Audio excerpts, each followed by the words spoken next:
Hey everybody, I got a little bit of time, and there was quite a few questions.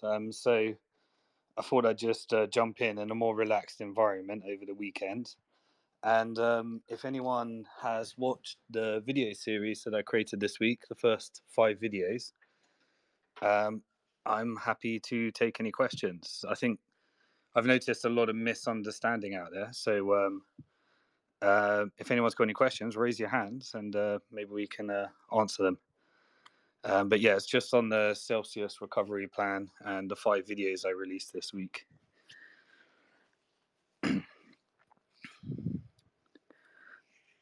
If you've got no questions, I've got no content. Okay, one request. Hello.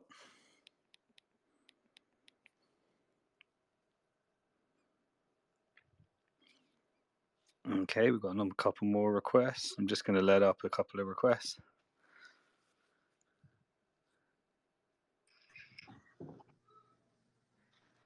Hello. You got a question? Yeah. Hey, Simon. Thanks for bringing me back on.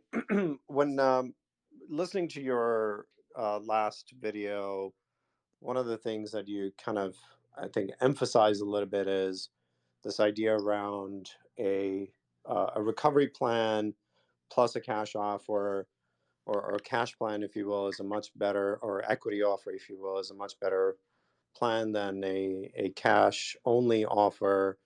Can you talk a little bit about what are you considering in terms of, are there other people that are going to come into this process with a cash offer only, and how do you intend on trying to I guess get around that and make sure that your position is even stronger than another offer that may be coming in outside of FTX? Yeah, so again, I can't talk about specifics, but I can talk about some what I think might happen. And so I come from a belief now that there's no such thing as a Celsius reorg. That was something I was trying to push for approximately 4 months, but I just don't believe it's going to happen. So then you look at what's the next process. Well, the next process is the bid. And with the accelerated legal attention that now this is turning into criminal investigations, I'm hoping that these criminal investigations are going to come after a bid, and therefore they're giving us an olive branch that if we can just fix things in the bid, then they want to come after all the criminality stuff. So that's kind of my thinking now, and so therefore I think we need to have as many people in the bid that are either, I think most people are going to come in with cash. That's just what they do. That's how they maximize the opportunity for their shareholders. But I think we need people in there, even if it's a stalking horse, which means that you work on the bid with the debtor to put together a cash plus reorg offer. And that's the only way I think we can fill the hole. I don't see any other way of filling the hole. The thought of, at the end of this bid, there being like a UCC takeover or anything like that and reorg, I used to think that was possible. I no longer think that's possible. In order to prepare, the main thing I'm going to be focusing on next week is capital raising. So yeah, we need to make sure that we've got capital raising while we're but we can't talk about whether we'd be in or out of that process. Simon, could I ask a follow-up question on that? Yeah, go for it. Hey, so when you think about capital raising, is there a point of return where it doesn't make any sense? So, like, I'm sure you're going to have a roof or a ceiling in your cash raise that you want to do. How much have you been able to get buy-in from the Bank of the Future equity holders or majority stake equity holders in your firm? Are they behind this? Are you still kind of gathering quote unquote votes to go after this? What can you give us a little bit of sense of what your thoughts are around that? Yeah, I don't think I have a very strong relationship with our shareholders. I don't think I think they've got a history of me making decisions that are in their best interest, so I pitch it to them. And then we'd have to put it through a voting process. That's all done on our platform. So we built all the technology for people to vote. And then I think it's a no-brainer. So, but yeah, the shareholders would have to vote. And then in terms of capital raising, that's a separate thing. We'd be raising finance for BF Global. And then I think I could tell our shareholders that if we raise that finance, that it makes a lot of sense to use that finance in a way that is a win-win. A lot of our shareholders are Celsius creditors as well. So Thanks. sure, thank you. I'll come up and ask a question. I think it might be me. Hi, Simon. Massive fan of you. Thank you so much for everything you're doing. I've got two questions. My first question is, you've spoken a lot about it. Division in the quote unquote what people call the community. I've followed it quite closely, and I think you're spot on that when Alex stepped down, a lot of the divisions started to kind of disappear. And I think when a lot of people sort of understood the risk reward ratio between the cell token and the risks around keeping it in the reorg, a lot of people disappeared. But there's still a lot of people that are detractors, or whatever you want to call them, on Twitter Spaces are quite loud. I read some accusations today about one of the big voices around the cell short squeeze potentially having taken out a lot of funds before.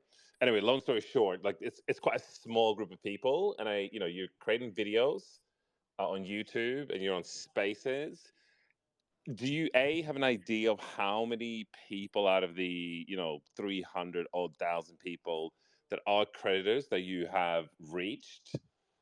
And then B, what are some of the plans to really make sure that you reach as many of the people that are actually creditors?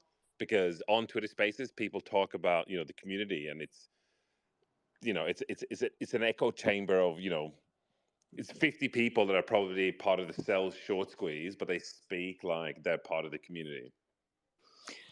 I'm not too concerned about it. Since day one, I said I've never bought, sold, traded, shorted cell token, and I knew that people's activities around cell token would become significant later, because I knew that this moment that we're at right now was coming, where this turns into criminal investigations. So I was called a fudster for saying, and I think bit by bit everything's happened. I don't think maybe I'm wrong, and I don't want to be big-headed, but I think everything that I've said would happen has happened. The only thing I got wrong, and again, it's been this slow process of saying something's going to happen and then it happening. But I kind of saw the end, and then I had to figure out the strategy, which took a long time because and that's kind of where we are now. But I think everyone slowly came around to a similar conclusion because everyone just started looking at their transactions. And so as far as I can tell, everyone that's been pretty active has had transactions against what they said. And I've had transactions where I stood side by side with my clients, and never traded against them. And so, it's just a process of when there's a lot of anonymous people online that are, saying one thing and not being held accountable to their actual actions. You create this Not being used misinformation to, arbitrage. not being used to the transparency of what a bankruptcy Chapter 11 means. Yeah, exactly. I think that's what it is. So it's more. Yeah. I guess it's more. But yeah, no. What I'd say is, I think it's just got smaller and smaller and smaller. Yeah. And if you look at the actual numbers, the percentage of people that sell creditors, I believe, if you listen on Twitter Spaces and you go to the same Twitter space, you'll find like 50 people that maybe have more sell token outside the app than they do in the app, or something like that. And so you get a disjointed view of what their agenda is. What would have been good, actually, is if there was a sell token ad hoc group with legal counsel. That's how we would have solved all this. So, like, the lend, the withhold, they all just created, I'm sorry, but they're all people that are genuinely skin in the game on this app in this bankruptcy proceeding. And so they put together ad hoc groups, and they figured out a way of, getting cancelled so that they could get the correct advice on how to represent their interest. If the sell token people did that, then they could be advocating for how they get the maximum value for the sell token that they've got stuck on the app, and all the things that they feel hard done by. And they could have like really got cancelled, because I think they had a very good case. And so when I proposed in video one how to compensate people that have been screwed by the sell token, I just wanted to say, let's just use bankruptcy code, and give them part of an equitable distribution. But if they had just gone into an ad hoc group rather than squeezing and creating environments that end up with a bunch of people bag holding and then market manipulation claims in the middle of a criminal investigation, when clearly I tried to let people know really early on that sell token is at the center of a criminal investigation, and therefore any plans centered around sell token are going to come with insurmountable challenges that could prevent all of us from getting our money back. So I just wanted people to realize that. And then if you look at the stats, people have done a lot of data now. Now they've got the numbers. It's a very small percentage. It's not that many people. And remember, the largest token holders are the ones that have left their sell on the app, even though they're insiders. So Yes. we can't let those numbers skew the reality that this is a bunch of people that are deep victims in a process where we're trying to maximize, what's happened, that is now in a criminal investigation. And I'm hoping that Chapter 11 gives us that one shot at trying to turn this into something special.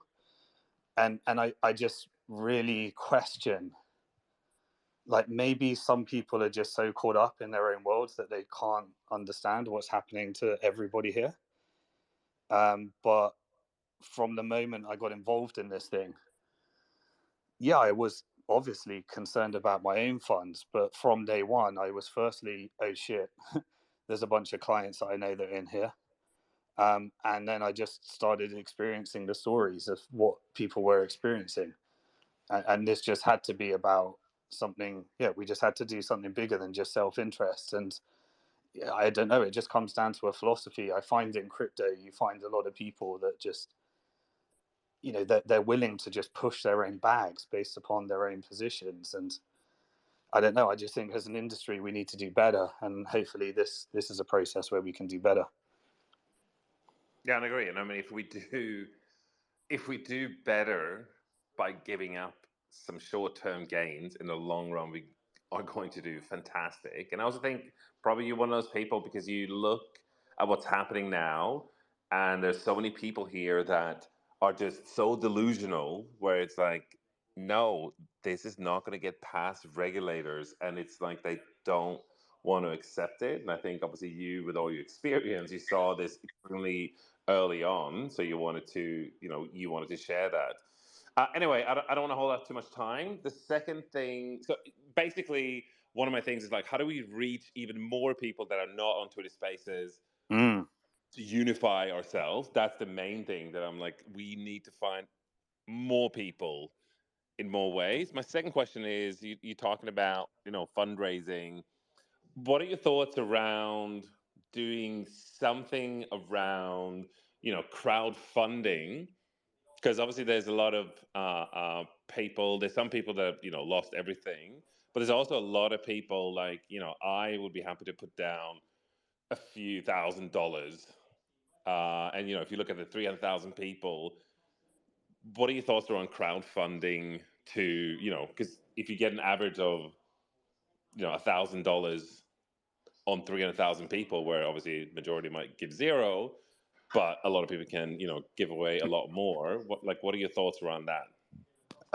So typically, the maximum amount of funds can be raised not through crowdfunding, but through an equity funding round. So I'd rather launch a pitch on Bank to the Future for BF Global, and maybe Salt as well, in order to have a chance at raising serious capital. If you do it through crowdfunding, typically you can raise a few million. Yeah. I think this needs to be in the, I think this needs to be at least 100 million to make this possible. And I think you could do that. We could do something very innovative with Salt through, some kind of debt instrument. Because typically when you go into these processes, you go for bank financing, and all you need is a letter of credit from a bank. I'm sure we could figure out a financial innovation version of that. But then there's certain restrictions in securities, obviously. So, for example, in the US, we'd only be able to take on the 99 US investors, and then the rest would have to be international. And I think just due to the heat of this, we should stick to just high net worth only. Yeah, okay, that makes sense. Yeah, I just think to have an issue where there's non-high net worth investors that put into this again, I just think, that's going to create too much heat. I think we'd have to only focus on the high net worth market to make that work. Nothing to do with inclusiveness. Just there's too much heat. Let's just make sure that we're dealing with an investor that can sustain such a thing. But I mean, it's not like this is us investing in our company. We've been around for years, so yeah.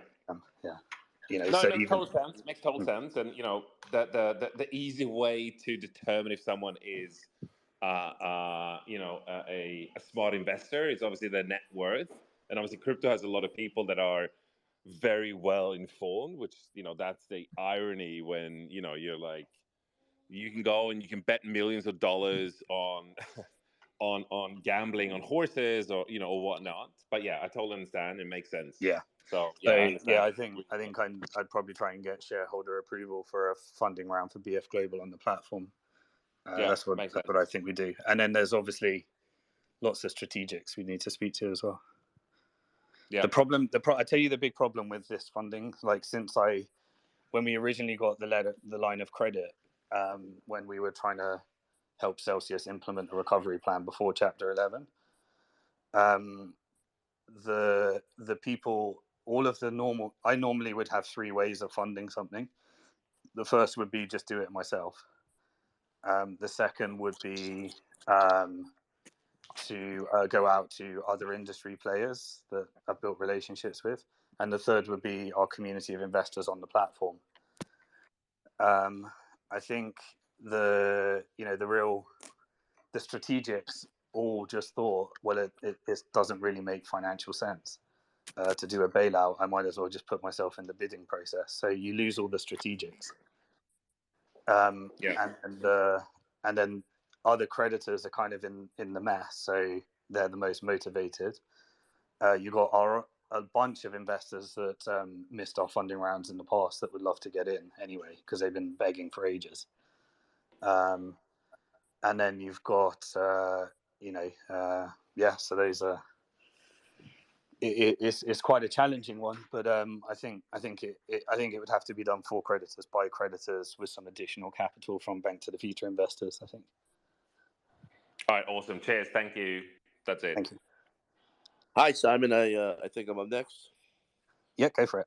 Oh, so Simon, years ago, even before the Bitfinex thing, I wrote the, I guess you call it the YouTube commercial for BSave, a precursor to Celsius. That was actually their code base was bought by Celsius, and you wrote back to me. That was the most concise, best explanation I've seen of leveraged interest-bearing products that I've ever heard. And I felt like $1 million. You were a really nice guy.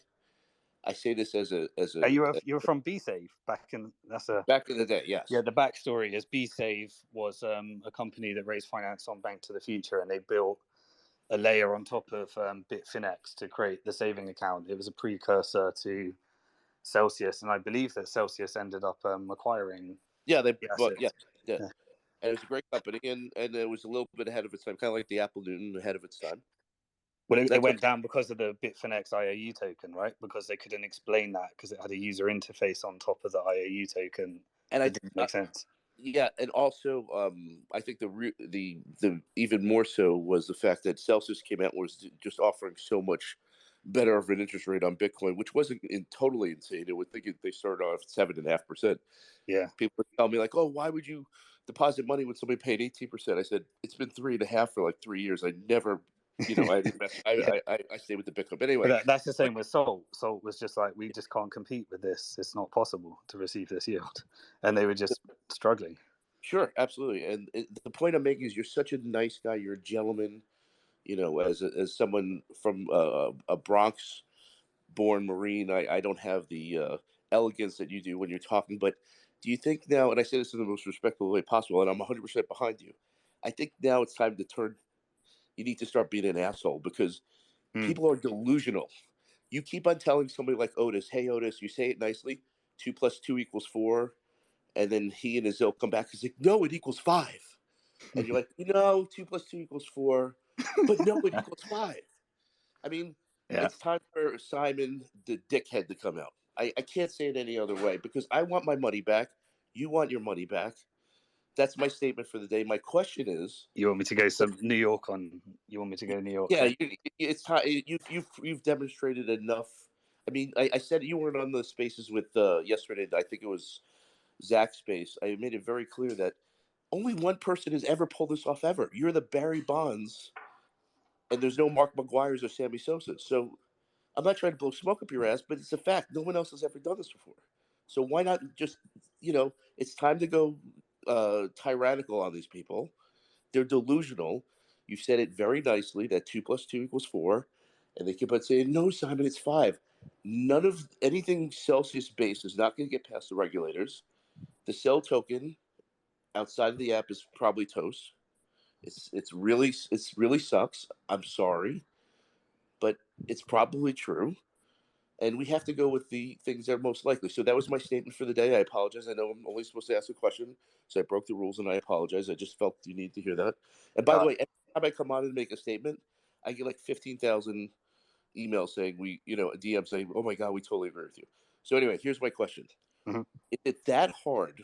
Is it totally improbable that you could raise enough funds, because there's so much value in these different assets at the bottom of a bear market? There's so much potential value that you could at least get the people that are involved in this. Is it possible to get them up to something we've not discussed, something like 70% liquid immediately, where you'd raise so much assets that it would be just ludicrous not to go with Simon's plan? Because I know you said earlier in this process it was possible to raise billions of dollars to fill this hole. I know a lot of things happened since then. Is it possible to go back to that scenario where you can create something that's so overwhelmingly positive for the creditors that even someone who's delusional, that you've told 2 + 2 = 4, they keep on telling you it equals 5, even they can't. Even they can't. Yeah, I think that's what we've got to think of next week. So, would you, for example, in order to get Bank to the Future to have a bid and implement a plan, would you invest a part of your eventual recovery? 110%. And here's the craziest part of yesterday. Again, I'm not picking on him. I'm sure he's a great guy, but he's like, "Do you know he's going to take 20% of the company?" I'm like, I don't care what you pay this man. As long as I get my money back, I hope he makes $1 billion. I don't care. This like, are you supposed to do this for free? Yeah. I actually think you would do it for free because you're a very nice guy and you're kind of, one of those morally perfect people that I'm not, and most people aren't. But by all means, I'd love to pay you 20%. I'll give you 30% if you get me home. Yeah, just to be clear on that, though, we'd be pitching our shareholders to give 20% of our company to the fund. It's not that we're asking for 20%. Well, by all means, if you make me whole, Simon, I'll. No, but this is us giving our shares. I'll give you a back rub on top of whatever commission you take. But in terms of maybe it's the 2 and 20 people get confused by. But just to be clear, 2 and 20 is the industry standard for attracting a top fund manager. Sure, I work in that industry. Yeah, absolutely. Yeah. Can I talk about that, Simon? Sure, go for it. So I've been following you for a long time. Just always very consistent throughout this entire process. I followed the other guys, and it just seems like you are definitely our best chance of getting out of this, and not only being made whole, hopefully all of us making a lot of money in the future, right? So I'm 100% behind you and what you're doing. I was on a space last night, and there was a lot of talk about the 2 and 20. I do think that messes people up a little bit. I'm a fund manager as well. I run a $50 million fund, Reg D 506B fund. So the 2 and 20 is typically, so when I go out, I raise capital, I talk to people, yes, 2%, 20%, good performance. But I do feel like if we brought in a fund manager and we just said, hey, here you go, here's $3 billion in assets, and you get to take 2% right from that.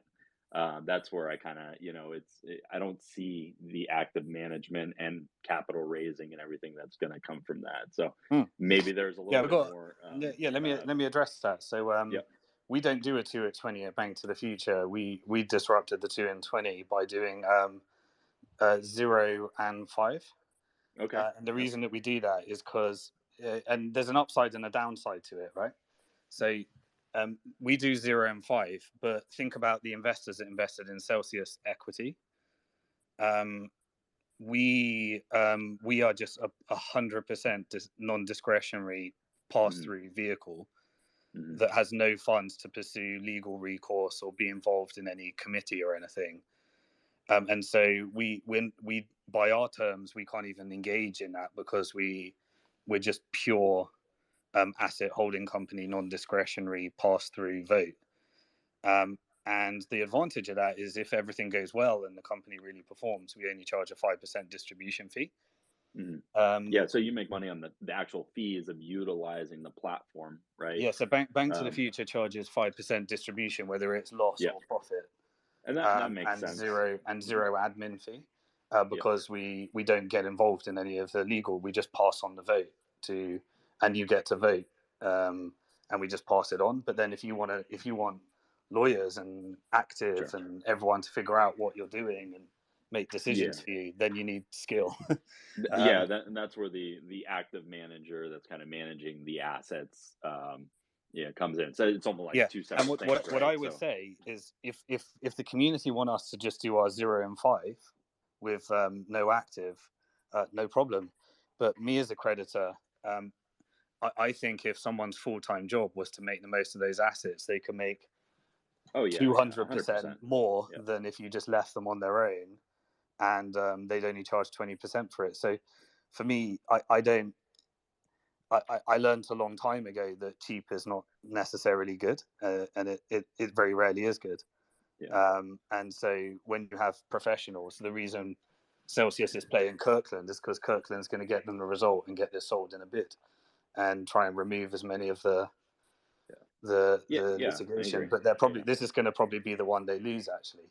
So I think No, I coaching is a bit. 100% agree. We definitely have to pay people. We got to motivate them. Yeah. There has to be a performance on it. And that could be structured. Maybe there's a prep, What? Yeah. or different things along those lines. Yeah, but It was I'm just open to however it's structured. This is just me saying, Mhm. hey, people, this is how funds are done. Yeah. And if you No, want to attract the best that's- talent, here's how we recruit them. And that's what I told everybody. They were like, "Oh, it's a lot. That's a lot of money." And I said that is standard in the hedge fund industry. Then I started thinking about, I'm like, okay, well, we have all the assets, right? They're not going out and finding these assets or finding these deals and doing all the due diligence. Like, we are literally handing our assets to them. So for them to take a haircut was, so maybe it's like future business, or if they go and do a 200 million capital raise, maybe then it's 2% on that. Maybe it's just structured a little bit different. It just seemed like, hey, if we're just doing a straight transfer into a new co, and that person's taking, that management fee right off the top, like, how many people do they need? But to you really, could also combine it with the capital raise. You could say invest X million, and we'll give you the 2 and 20. Yeah, 100%. So yeah, I'm 100% on board with that. It's just like, if the whole 2, 3, whatever that pie is, I was like, oh, that's a lot of money. I mean, am I paying somebody 40 million bucks, to do that? Show me some return first, or let's get everybody whole before we really start. Paying but out some I get big deals. my main point on this is, if you think the assets are just going to sit there and perform on their own, you're going to make a lot less money than having someone whose full-time job is to make sure those assets perform. Sure. Yeah. 100%. All right, sounds good. That's mine. Wait, hold on. Let's see. So I was on Zach's thing last night. They talked about dropping businesses if the regulatory hurdle was too high, or if they didn't have licenses. And I just wanted to call bullshit on that. It just seemed like it was like the easy way out. Where you're obviously license focused, compliant. Whatever, however we use SALT lending in this, bring up the bench. It just seemed like, oh, if they have any challenges, that they would just straight up drop a profitable business, loans or whatnot. So I didn't like that piece. Yeah, from my perspective, I've looked at this from several angles. Everything's intertwined so deeply. If you need to put together a good solution for loans, then you also need to have a good solution for earn. Otherwise, you don't have the same business model. And then you've got the loans are going to want their collateral to come with it, and so then you have to structure something. And I've looked at it a million ways, and I every time I get to the same result, that this all comes as a package. Yeah, and I'd be willing to invest more of my equity as well. So I think there's a lot of people out there that would be willing to, as long as the structure's right, and we believe. And I think it maximizes returns, because otherwise we're just going to be on a Bitcoin mining operation without the diversification. The fund, it's far too risky to tell everyone to just put everything on mining. That's too risky. I want to see a lot more diversification, especially given I want to see a full blown, crypto long play, the real crypto long play through equity. Well, yeah, it's something that gives you a chance. I mean, you can make some money maybe in 5 years from but at that time, all your mining rigs are 2 or 3 years old. We just don't know what the price is going to do. Likely dead in 3 years. Yeah, you're getting another halving. It's cutting. So I think we have to get to almost like a decision tree point where we can allow people to see, okay, these are the differences in the plan. This is the pros, this is the cons for the community. And I think we're getting to that point where hopefully by next week we can kind of put everything together. I know what I like, but just for people's clarity, and I'm happy to if Zach wants to do a space and we go through point by point, here's the 9 points. I'm more than happy to do that if it helps people. I think that would be really, really great. Cool. All right. Well, thank you so much for your time. Appreciate it. Cool. Hey, Simon, do you mind if I just hop in? I got to get rolling, and I know you mentioned loans. Sorry for jumping the queue on anyone else. Just for consideration for loans, and I've talked with Sean about this, and we want to get this across the goal line. I cannot echo more what Daylong has said. You've done this before. You've got the street cred. and we're trying to get the custody boys on board as well, make this all work out, make sure everyone's happy. And like you said, you've looked at it a million times. There's people that are pure custody. There's people that are pure earned. There's people that are pure loans. But the overwhelming majority of users, I'd say, are a little bit in earn, a little bit in custody, a little bit in loans. And so one of the things I've talked with Sean about is we create we get out of this mess. We create some type of dashboard that allows each individual user to decide, like, hey, is my collateral most important to me, or am I a true believer in this next new co? And allowing some type of sliding scale for I want to sacrifice some of my collateral, but I want to max out my equity. I think there's stuff that we can do, that we can tweak this to get it across the goal line to keep everyone happy. And it's stuff I've talked with Sean about, and we'll continue those discussions. But really appreciate it, and thanks for the time. Yeah, no, I really like that idea. So what I think, what the paradigm before was, I'm trying to get everyone from scarcity to abundance. So in a scarcity mode, there's not enough, so we all have to fight over it. But if there's a lot of people that believe that there is abundance in receiving a fund that they could never have got access to, then there might be a bunch of people that would prefer that over their coins. Because at the end of the day, people invest on Bank to the Future with their crypto because they believe that the equity is worth more than the crypto. And people diversify for different reasons. So you might have lots of exposure to crypto, and maybe you actually just want a bunch of equity. So if we could focus on making the fund as compelling as possible, to the point where I am thinking of myself, where I'm like, hey, I'd prefer that to my Bitcoin. Then we move from scarcity to abundance.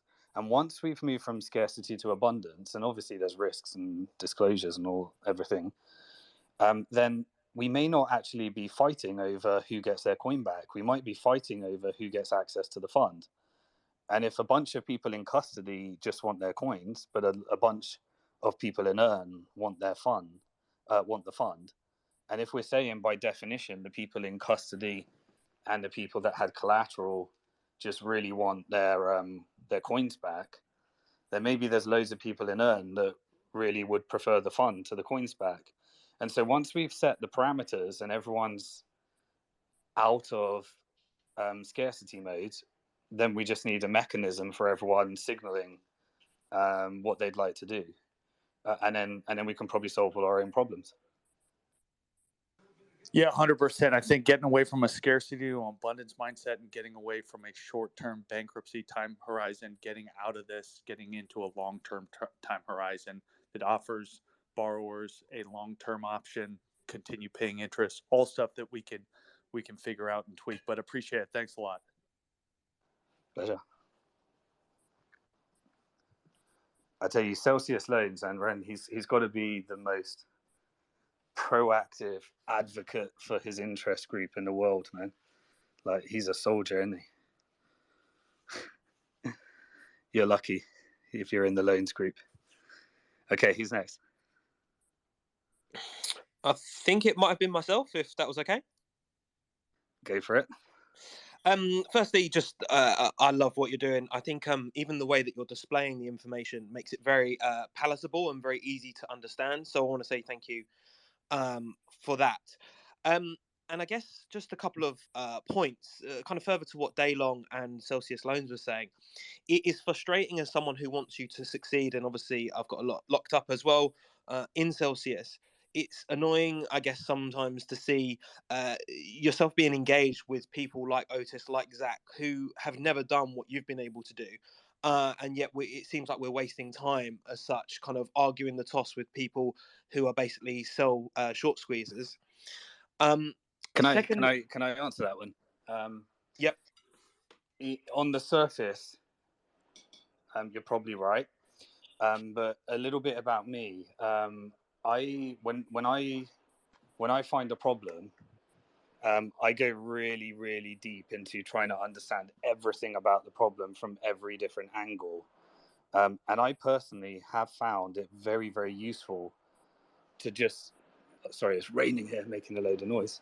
I found it really, really useful to understand everybody's different perspectives. And it's kind of part of my process of, I want to deeply, deeply, deeply understand where people are coming from before I propose a solution. And so as frustrating it is for you, and a lot of people are saying, why are you wasting your time? It's actually a part of my process in order to come up with the best solution when I obsess over a topic. And I've obsessed over this topic, and it's all part of actually coming up with a solution. So hopefully we can go beyond thinking that it's just a waste of time. There is a point where it becomes obsessive and stupid. And we're probably at that point right now, because now I just need to focus on speaking to the people that want to be in part of this, and fundraising, and getting this done.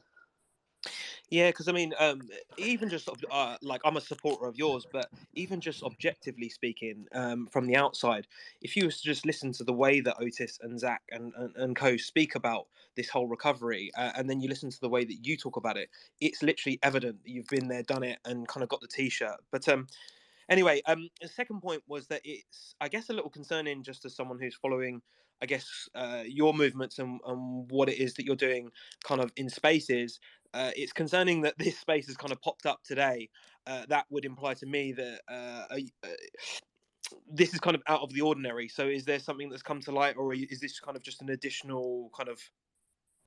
No, I did all 5 videos, and I had an hour.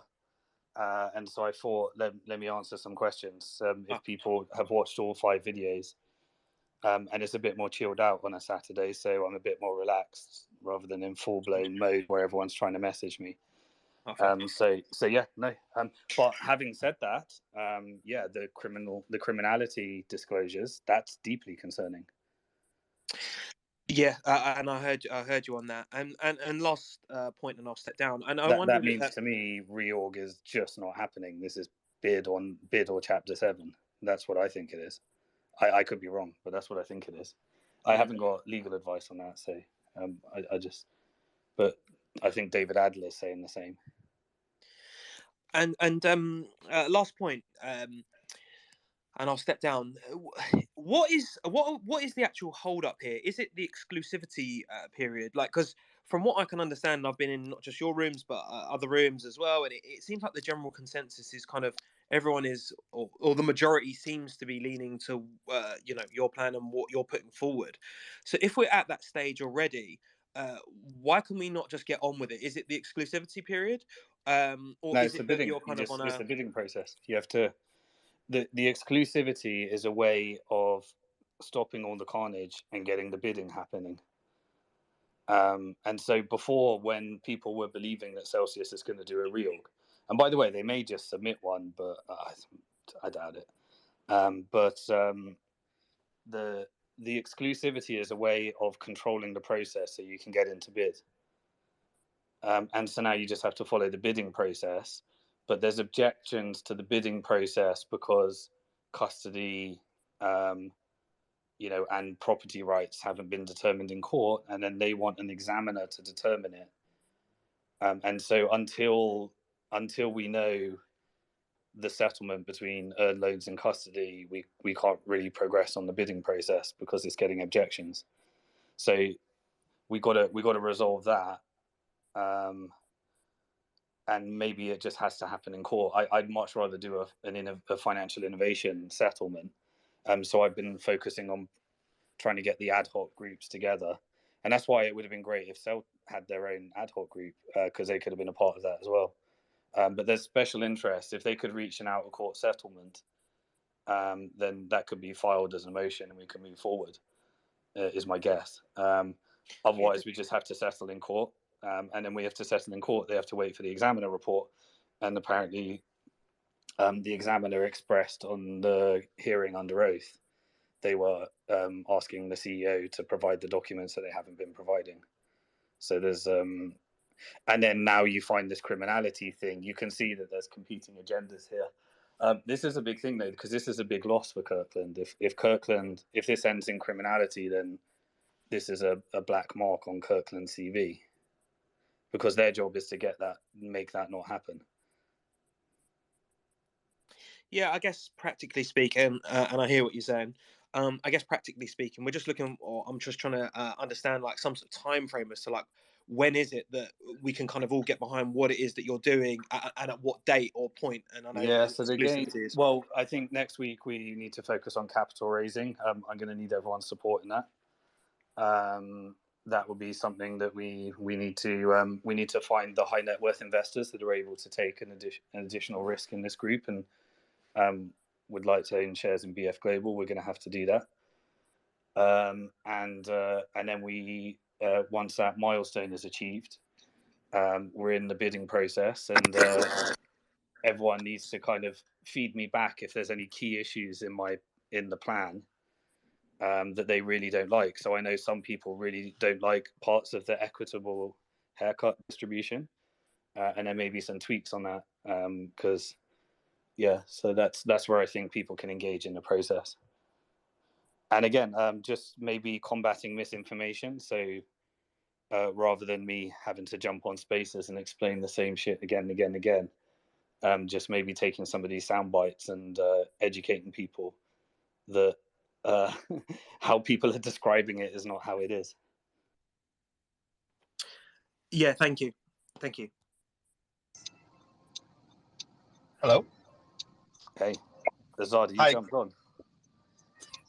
Yep. Can I go? Azad, man, you're not meant to. He's working on his weekend. Thanks for being a soldier. No, it's all good. Henry. Oh, thank you. Thank you, Simon. I've been following you and following the plan. So here's the thing, because I've been on almost all of those spaces from the beginning. So here's the thing. We're kind of running out of time, and you've been consistent on what's going to happen next. And, people have been making fun in the beginning when you said from the beginning that it's going to end up in chapter 11 or whatever. People are like, oh, well, how could it be when they're paying the loans and everything? And everything you've been saying been correct. So just to make it short, anyway. So here's my point, because while Zach is a nice guy, it seems like very nice guy, I still don't understand how people get even hyped up in 1% on any plan he's coming up with. When bottom line is he was on those NMAs when Alex was lying straight to everybody's face, and he was nodding his head. So, I mean, he's a nice guy, and everybody can put a plan together and work out some plan for the community. But like to put a faith in that, I just don't see it compared to you that you've been in this space for so long, and you solve so many problems. And the bottom line is the easiest bottom line for anybody here. Who do you think anybody with big capital will invest money now or in the future? Anybody associated with cell tokens and Celsius, or you, when you have such a track record that I see, like, it was hard to find people saying bad things about you, even if people dig. So like I'm just waiting when people are gonna wake up, and we don't have to play this like game of explaining to like children the same thing over and over. The bottom line is we have a guy that did it. We have a guy that knows what he's doing. And I'm sure like if you create something new out of this, there's going to be money pulling back from even the big Bitcoin maxis that want to invest in something futuristic. And like at what point you're going to get sick of explaining same thing over and over, because there's legitimate questions and they're just explaining yourself 100% of times. And I've seen people calling you on stuff that they could just DM you instead of just putting stuff out there that's not even true because they don't watch what you've been talking about. So here's my question to this part too. Isn't it time maybe for you to, the one guy said it already, maybe going back to the plan number 1 and trying to see if you can actually raise the capital and just become the bidder and just present the plan? Because maybe we're running out of time explaining the same stupid things over and over, and like trying to make people happy because they just don't see it, because they're tied up with the cell tokens and Celsius reorganizing when nobody's gonna put the money. I tell you right now, I only put cent if anything smells like Alex or somebody close to Alex. And on the other side, I'll leave my money there with any new reorg that you were part of for 5 years at least, even though I actually need the money. So I'm just tired, and I'm sure a lot of people are just tired of saying games, going on Twitter Spaces, when right now it's time to actually get around one plan that will suit anybody. And then if they have questions, they don't like certain parts, you're so open to hash it out. I just don't understand why there is two separate MMAs going on in the same time, or separate plans coming out, and especially people close to Alex. It's beyond my head. Sorry Yeah. for my. No, I hear your frustration, but have it be known that I'll be pushing forward anyway. So it's not gonna stop me doing what we need to do. Whatever anyone's saying, I'm going to be doing what I believe in my heart is right for creditors. So I'll be listening to everything that everyone's giving me to try and tweak it. But at the end of the day, I'm going to do what I think is right for creditors. So that's what I'll be doing. And yeah, we'll focus on capital raising next week. From next week, I've got to put together a team. Azad will have a meeting next week about who the team is for that. Awesome, thank you. Okay. Yeah. Thanks, Henry. Let's bring on DeFi. Can I also say one thing as well? I don't think it's personally, I don't think it's a good idea. And again, this would be pushing my own self-interest maybe, but I don't think if trust is the key commodity, which it is, then I don't think anyone's going to trust knowing that there's the Cell token which was distributed to all the insiders, and then there's everyone that works for Celsius. Now, when you have to distribute the money, if you're doing this in a regulated way, so this is where the regulators are going to come in, I think. We need to ensure that these aren't the proceeds of crime or anything like that. So there's a new company would have to have a very robust anti-money laundering process. And you'd have to, with AML, you have to file what's known as suspicious activity reports. And so anything connected to an insider, you'd have to file a SAR with your regulator.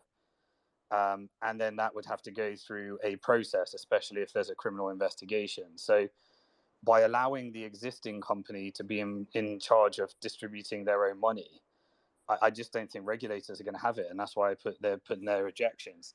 And if anyone wants to be a part of the company from that was a victim and an employee of Celsius, I think that regulators are going to want them to go through a new regulated institutions HR process to ensure that they weren't involved, or that you just got to look at the practicality of trust, both by regulators and clients. And I'd be nervous about who's still at the company, how are those funds being distributed in the middle of criminal investigations. It's just, to me, it's just, I can't think of a world in which that happens. And then the ignorant view is, oh, why don't you just distribute the funds? We don't know licenses. Well, what if you start distributing funds in an uncompliant way? Who's responsible for that? That's why money transmitter laws exist, because you've got to comply with these regulations. So anyway, sorry. DeFi Don, can you hear us? Yeah. DeFi. Yeah. First off, I'll be happy to help donate to that fundraising. But was it you or Sean who was involved? I don't know to what degree, but the CoinFlex thing, where the community was able to take control of the company in Chapter 11. CoinFlex is a client of ours, and they're working on a reorg. When they need to do the equity conversion piece, then Bank to the Future's available, because that's what it's a similar structure to what happened with Bitfinex, and they're just getting the court approvals and stuff. Okay, cool. So well, you'll probably have a lot of good examples of what to do here from that, huh? Yeah, I mean, it just depends the timing of the process. So, yeah. Cool. But yeah, they're a client of ours at the moment. All right, thank you. Thanks, DeFi. Let's bring on GL. Thank you.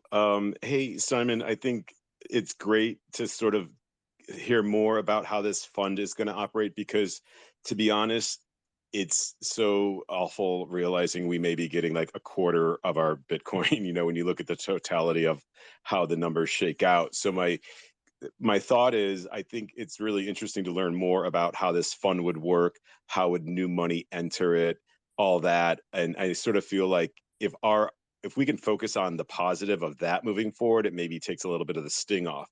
So to that point, when you talk about these different assets going into the fund, how do you figure out the market cap and who is the initial? Obviously, the depositors or us, we're the first, you know, have the first go at getting that percent.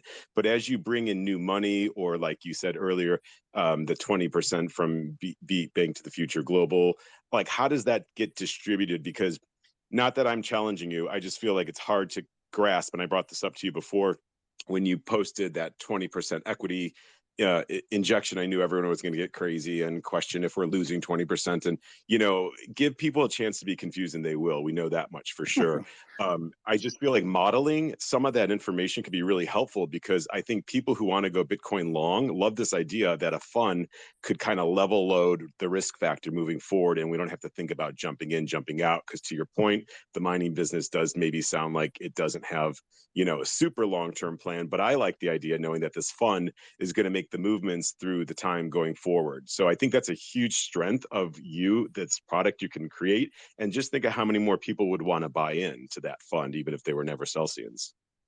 Yeah, so let me describe that a bit. And I've got to, you know, you would not have to make a decision on this until a full disclosure document is produced. So anything I say right now is just ideas.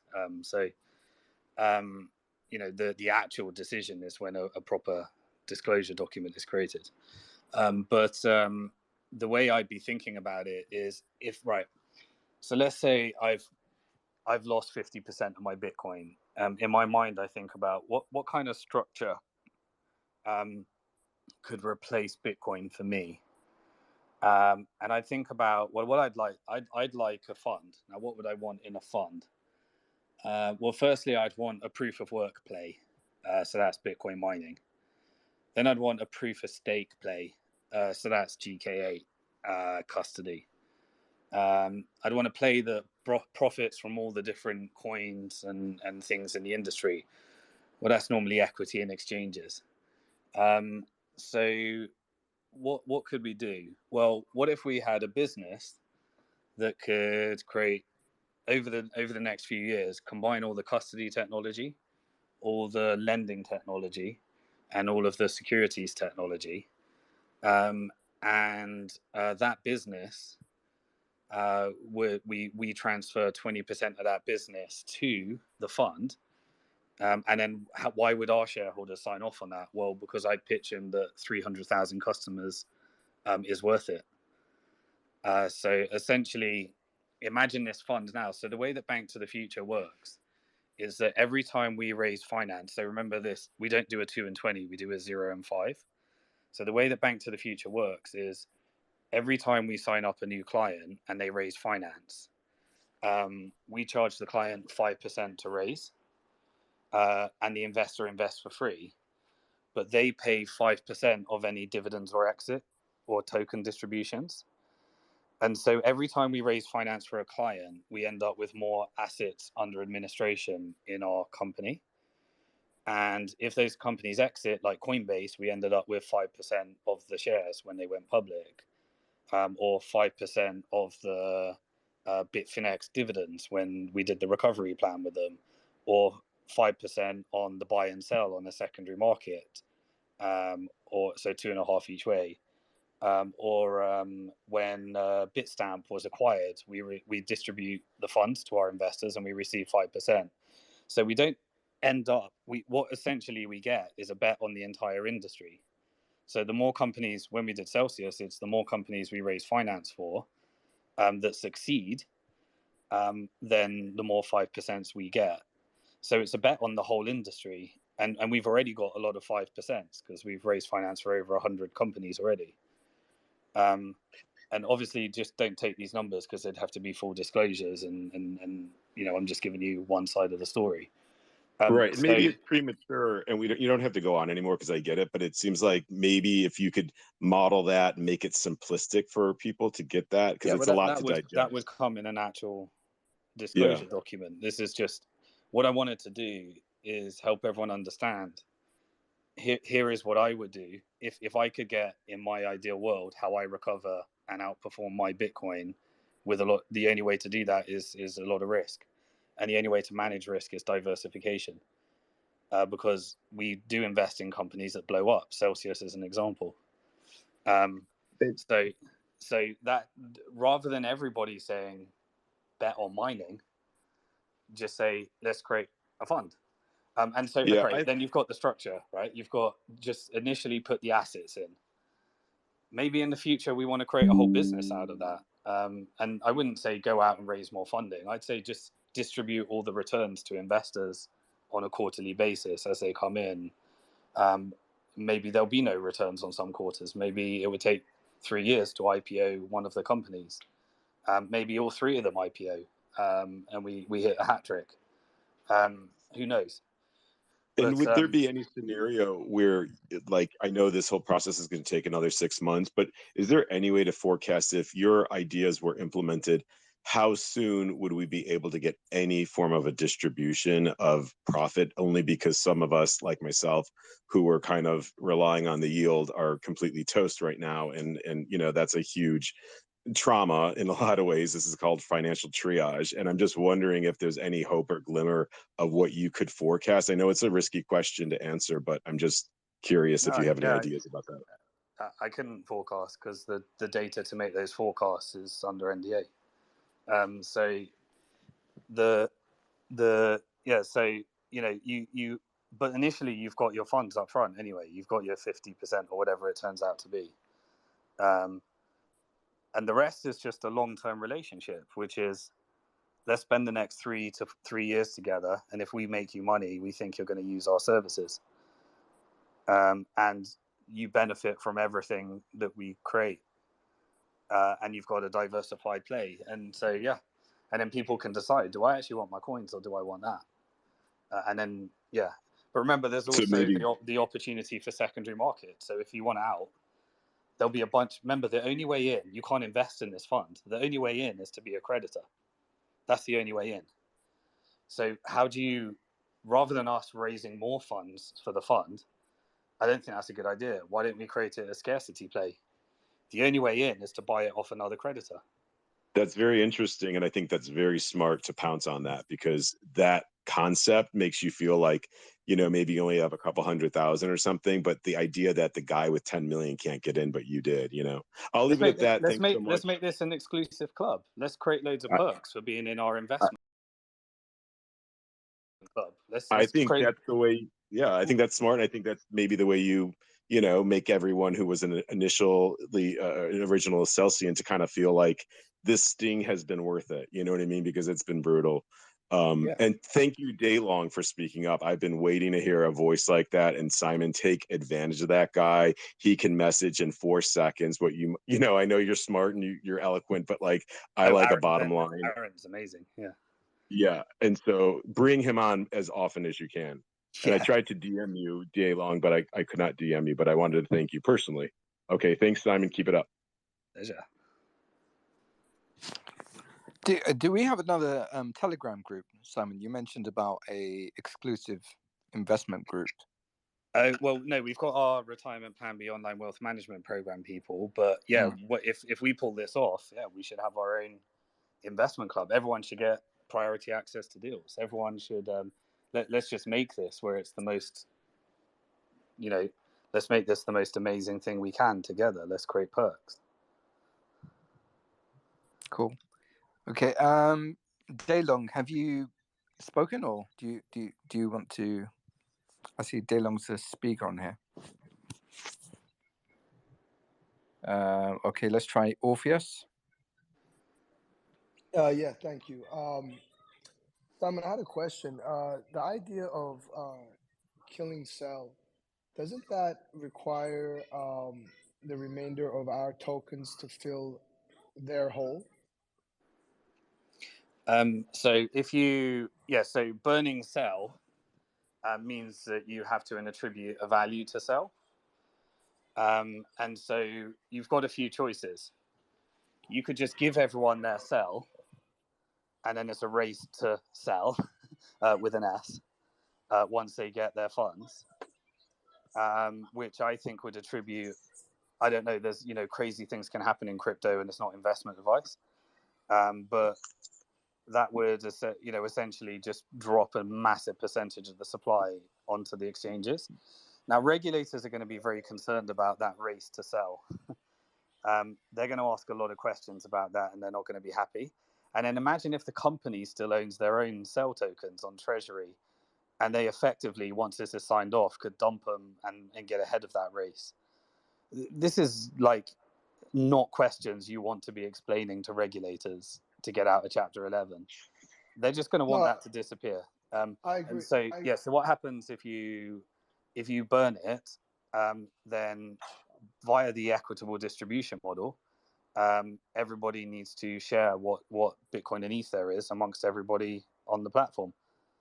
Yeah, and that doesn't seem like such a great idea, because if you're collecting and sell, you're making a bet on the company. And if the company dies, No, you're not. your sell No, you're dies. not. You're not. That's not. That may have been how it was represented, but we were represented that we were investing in a safe bank. We weren't. We were investing in a hedge fund illegally. Sell is not a bet on the company. The Celsius bet equity was a bet on the company. No, it's a bet on the utility of the token. Now, if there's no utility for the token, because that's why you're betting but on here's why we don't need to debate. Bankruptcy code said that you have to use the price at the time of petition. We can't change the law. We're not doing law reform. No, I understand that, but for me to use so for example, let's say I bet on Ethereum, and Ethereum's utility goes to 0. I don't expect people that have sell to fill my hole, right? Because it's the same thing. How would you achieve it? What would you do? I would just give if you have sell, you have your sell, and whatever the market price is when we're out of bankruptcy, that's basically. And then what if by giving everyone their sell token, we destroyed our ability to get out of Chapter 11?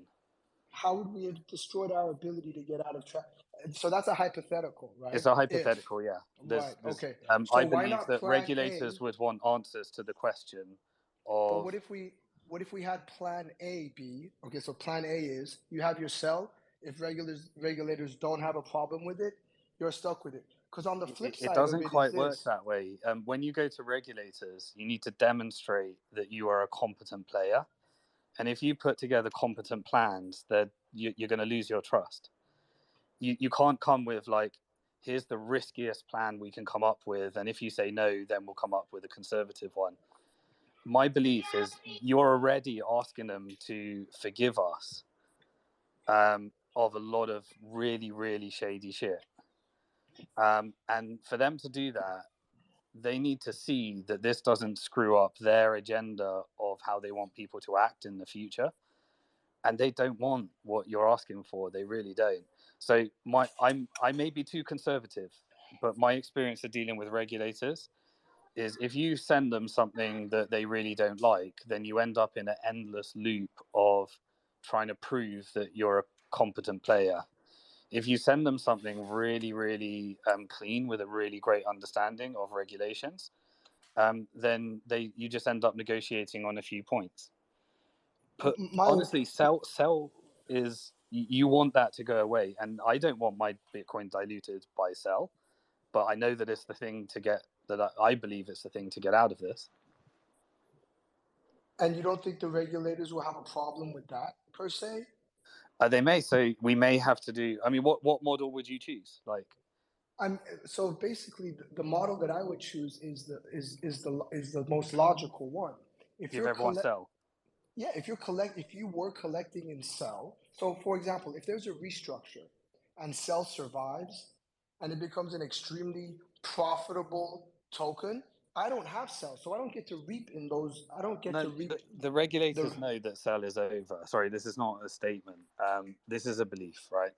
Right. They know that it's over, right? So how do you deal with that if you're going to sign off on a Chapter 11?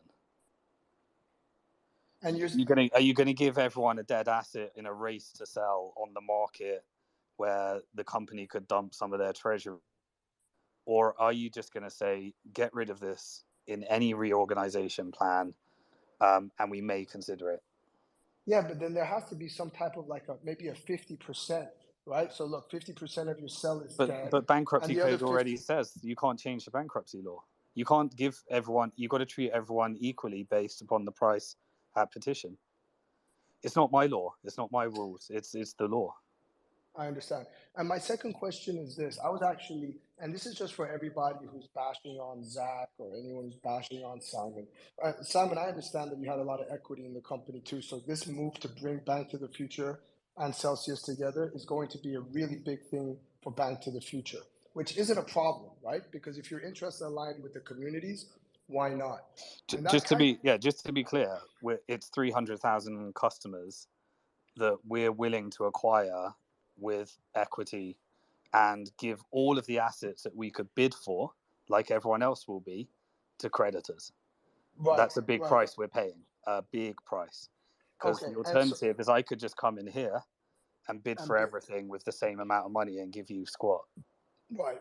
And to that note, the same situation I feel like is going on the other side in the forums with Zach, because, you know, both, and when I say these guys, I'm including you. These guys are the only ones that are really coming up with plans, whether it's because they have skin in the game, whether it's in the earn account, or whether it's because they lost a lot in equity value, having invested in the Celsius company. So everybody who's out there bashing and saying we can't trust or we can't, these are the only people that are coming to the table with a plan. And anyone who's not coming to the table with a plan and is just kind of bashing someone because they don't like them, it's an emotional response, doesn't do well for the rest of the community, right? My dad always said, if you try to solve a math problem with emotion, you'll always get to the wrong answer. And so what we need to do as a community is come together and understand logically what makes the best sense. And I heard Zach also say, hey, Simon's more than welcome. And then I hear you say, hey, Zach is more than welcome. So there seems to be a little bit of a disconnect. Maybe if you took the initiative to reach out to Zach. I already have. And he's responded? No, I tweeted today, would you like to come on the AMA and we'll go through side by side. I messaged him. So I've done everything you've asked me to do, I've done. But what about just you and him sitting down in like a room and going through each other's plans together and taking the best parts and bringing them together? Well, I mean, there's only so much time that I have if I have to go through everyone's plan.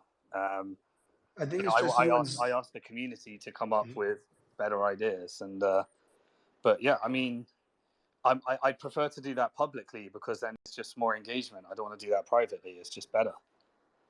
I find that publicly things tend to get hindered a little bit more. I mean, to work on it privately and then bring it to the public and have them. Here's a compromise, right? I believe that there's no such thing as a Celsius reorg. Zach believes that there is such a thing as a Celsius reorg. So why don't I work on a plan for the fact that we believe we have to bid and give everything to creditors, and then he can work on a plan with Celsius on the Celsius reorg. And so your goal is to have Bank to the Future bid on the assets, put this into a fund, and then provide. Have you watched my video series? I have. I've gone through them bit by bit, but I'm still a little. I understand that you watch video 5 again. Okay. The only process that I believe exists today is the bid. That's it. Okay, I understand. And if we want someone to win the bid and take all our assets, then we can carry on focusing on a reorg with Celsius. And I 100% believe you'll be very disappointed on the other side. Okay, and where do you get the 50% return of assets? Where are you coming up with that number? Is that just a hypothetical? It's just a hypothetical. The real number will be based upon the OTC trades following what I said in video 1. And is there any of the assets that you're looking to sell? Yeah, we'd look to put everything into my initial idea was put everything into Bitcoin and ETH. No, I'm saying the assets of the company, or are you looking to keep every asset that we have, keep it in this fund, Yeah. and then in the future, including the loan books? No, the loans would have to go to the lending business. Otherwise, you bankrupt the lending business. And okay. You can't And have so a business running and giving all their revenue to a fund. You'd have no business. So you spin off the loaning. Imagine putting all that operational overhead on a lending company, and then have them having to give all their revenue to a fund. That's how you guarantee failure. Okay, and my final question is this: for the individuals who had their money in custody, Mm-hmm. and this kind of goes across the board, right? There was a certain amount of risk involved in every action that all of us took in the community, whether it was custody earned. When you give your coins to someone else, there's a certain amount of risk involved in that. Why isn't anybody talking about at least 90%, 80% haircut for the custody? Any type of a haircut to quantify the risk that each group You can't do that. You have to use bankruptcy code and property law. So they're fighting for property law. The examiner's going through that process. You can't make up the process. You have to use the existing rules, or you reach a settlement. So what we've done is we put together all the ad hoc groups. They've expressed what they want, and we're figuring out whether we can do out of court settlement for all those special interest groups and figure out an abundant solution. Because again, this comes down to everyone's thinking in scarcity, because we've been in 4 months of scarcity, where scarcity means that we're saying there's not enough assets. But what we're trying to do is create a scenario whereby if you really want your coins, then other people may really want the fund. And if people believe that this is their only way of getting the fund, then maybe they want them more than their coins. So let's just put that together. We're not fighting over scarcity. We should fight over abundance, which is, hey, you should give me some of the fund because I prefer the fund, or you should give me some of the coins because I prefer the coins. Let's just create a marketplace for that. Obviously, tax consideration is a huge thing, but I believe that's workable. Okay, thanks. Next speaker, let's bring on Hello, Lawrence. Hello. Yes, kudos to you again, Simon. I can't tell you how thrilled I am that you're leading this charge and how focused and determined you are to get it across the goal line. Having said that, I think it would be very good for these people that believe that you and I invested in this cell token when we didn't. And the difference between if it goes chapter 7, what they're going to receive, and the difference if it goes according to your plan and what they potentially can receive besides the fund, that they should be thrilled you're offering the opportunity to right this ship. I think that I'm tired of all of these people, for lack of a better word, that are put in here just to make this more difficult, to discuss things that are never going to happen, that aren't viable. It's just like Celsius putting this in 11 and people thinking that they were going to come up with a plan to bring this thing out of 11. They don't care. They're extending this, and another 120 days is too much, and they're going to sell this at the bottom possible because they don't care about this community. And these people need to stop believing that the previous Celsius is ever going to exist, or that team is ever going to have any part of this future. Thank you again for everything, Simon. Yeah, thank you. And I also think it is important to be sensitive to how people feel. Like, people feel like they've really been hurt. And to say that, people do want that. And I think there's a financial engineering way of getting that as well, because I think the claims to the bad activities could be an asset of the fund potentially. I'm not promising that.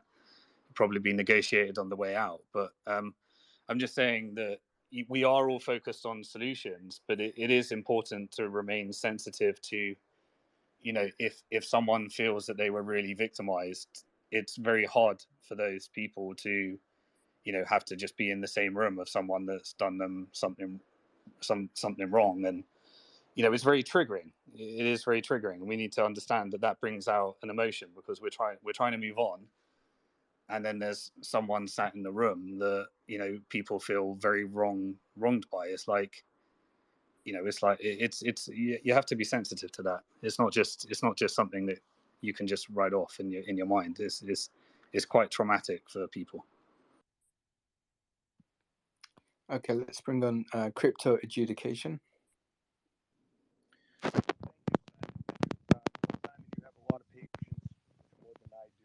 Sorry, we can't hear you.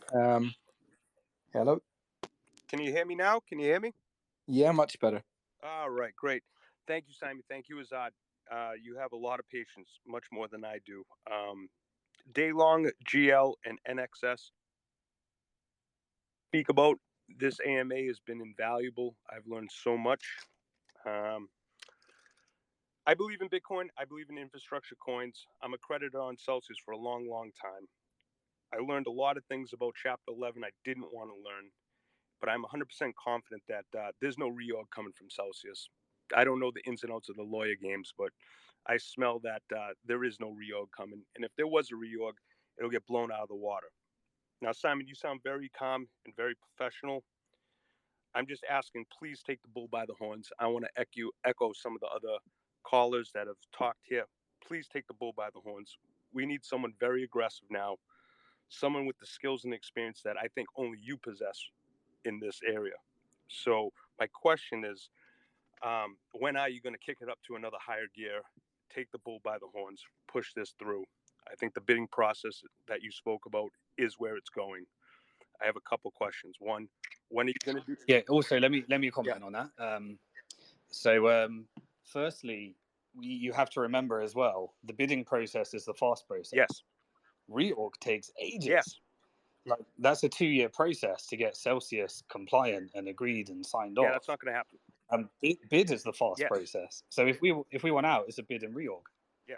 So if speed is your goal, I didn't realize. I thought it was the other way around, but I come to the conclusion now. Actually, bid and reorg is the fast process. Yes. Okay. Yes. All right. Yeah. And I trust your instincts. I think you're 100% right. You've been right most of the time throughout this whole process. And I'm just asking you, are you willing to get a little bit more aggressive with this? I will. Yeah.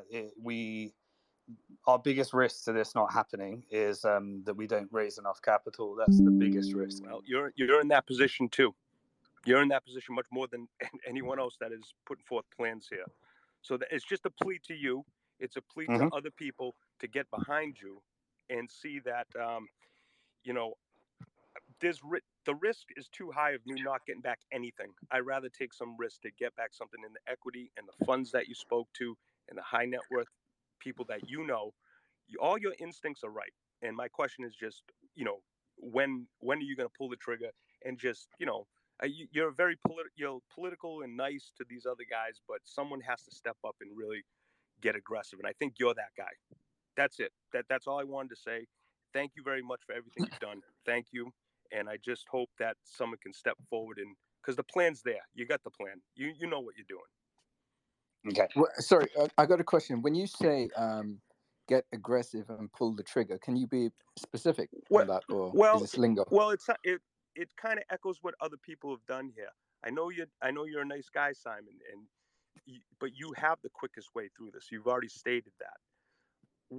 What is the timeline? I think you said there was an NDA that you couldn't really say the timeline horizon. It's the bidding process. Just look at the bidding process, and the bidding process is currently being contested in court by U.S. trustee, and they want to sort out loan, custody, and earn. They want to sort out custody first, custody and withhold, and that requires an examiner report, and so they're going to keep delaying the bidding process until that's figured out. Okay. So if we can get the ad hoc groups to agree on how they're treated, then we can just get on with the existing bidding process. But I've got to also, I do need a bit of that time because I've got to do a capital raise in the middle, which is no easy task. Okay. I understand. I understand. So it's not that we're just talking back and forth and Oh, we're not. trying We're definitely not talking back and forth. We're executing around the clock, night and day. Music to my ears, Simon. That is music to my ears. That's all I wanted to hear. Is someone just come out and say that. It's music to my ears. I love it. I trust that there's a lot of work going on in the background. Guys with a lot more skin in the game than me. Although in my circle, that's a lot of skin in the game what I got. But I know that there's a lot more people with a lot more money on the line here, and you guys didn't get to where you were just talking. So, thank you very much. Thank you. Yeah, you also sometimes I need to kick up the arse as well. Like Azad, you're always pushing me to be a little bit less diplomatic, aren't you, Azad? Yeah, that part I'll keep. I'll keep a lid on it, but we have for now until it's required. But yeah, I think one of the things with regards to the 7-part video series that was the kickstart to the whole thing. To enough talk. Let's make it happen. So thanks for all of you guys who've been joining Simon in those. I think we've got 2 more left, isn't it? All right. So we've got BTC Carl. We haven't heard from BTC Carl in a while. Well, not on the Twitter space. Can you hear us? Hey, you can hear me? Yep. Hey, Zod. Yeah, I tend to mostly listen to the spaces. I take everything in. I don't typically want to talk in the public. It's just not really my thing anymore. I used to have a YouTube channel, but I kind of wound that down a while back. But yeah, I think it's important to come on and kind of just voice my concerns about basically around Cell Token and having that return to everyone coming out of Chapter 11. So I just want to give people some perspective on why that's probably a really bad idea. First of all, Simon already said, hey, you open the floodgates, it's, first come, first serve. Basically, you get your tokens back, cool. Let's say the value is $1. Well, more than likely an hour later, it's going to be 50 cents, then 25 cents. And then you're going to have people like me, where I live in New York State. I don't even have a centralized platform to sell Cell Token on. It takes a while to even acquire it. And people, like my mother, my brother, even my grandmother, they hold Cell Token. They would have no idea how to sell the Cell Token on using DeFi or Uniswap or 1inch or anything like that. So you're gonna leave a lot of people in the dust, and it's basically going to become a shit show. So I kind of wanted to voice my concerns on that, and also, from my perspective, I like to be objective. I've been a huge Celsius supporter ever since the funding round on Banks of the Future. I used to really, really love Cell Token, but my objective view on it is it's dead. Why is it dead? Because it is associated with Celsius the company. Celsius the company is dead. Again, building off of what Simon said about emotions. Yes, people do not like change.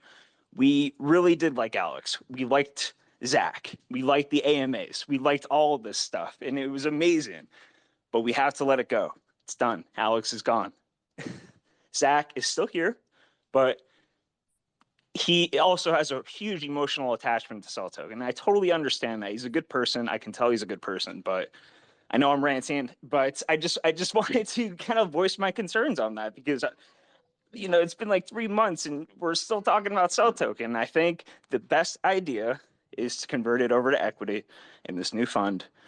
And I also just wanted to say that I like the idea of injecting 20% of Banks of the Future equity into this fund. I'm full disclosure, I am a investor in Banks of the Future, and I'm sure I would have to sign off on that. And I'm sure there would be upside for Banks of the Future investors, right? So from my perspective, that would probably increase the valuation of Banks of the Future. So that's why I would want to inject 20% equity into this fund. So for people that are kind of trying to figure out why someone would want to do that, well, there's your answer. It increases the valuation of banks of the future. It's a win-win-win for everyone. And I'm going to end my rant there. Thank you. Thanks, Kyle. Yeah, and that's I'm going to have to pitch that to Kyle and other investors that Bank to the Future with 300,000 customers that have shares in a fund is more valuable, and therefore it's worth doing. And so therefore, if it is, then that gives the diversified play to the fund. And in my head, it's just a win-win-win all round. I think it works. And we're a stable company. We've been around for a while. At least there's an asset. Obviously things can go wrong, but at least there's an asset in there that's been around for a while. And you can turn a Bitcoin mining operation if you have that many rigs, no matter how bad it is, no matter how mismanaged it is. Either it's fine or it's not. But we have people we can put in that can run that well. There's a huge upside to turning that mining operation into something good for creditors. And if it's not, then those are brand new machines that have secondhand value. And if Bitcoin's being mined, the Bitcoin can be distributed. So the least it is it's worth what the machines are worth on the secondhand market and the Bitcoin that's being mined. So it's not, no matter what, no matter how mismanaged or bad it is, and whether they're in legal disputes or not, just wipe the slate clean. If the existing management are great, I have no judgment on that, then they can carry on running it. If it needs new management, I know lots of people that can run a mining operation that have been doing it since 2013. And on institutional grade level, I'm not talking about a room with a bunch of machines in it. I'm talking about people that run 20% of the Bitcoin hash rate. And also GK8. That's if we can collectively turn GK8 into Fireblocks, that's a $6 billion company right now. And that's the thing. We're not getting it at the $6 billion valuation. We're not getting FTX at the $32 billion valuation. We're getting it at the startup valuation. And that's how, that's where you make money at Bank to the Future when things go right. And diversification. You need a minimum of 10 bets for one of them to go incredibly well. And that's how you win. For every Kraken I invested in a bunch of dog turd.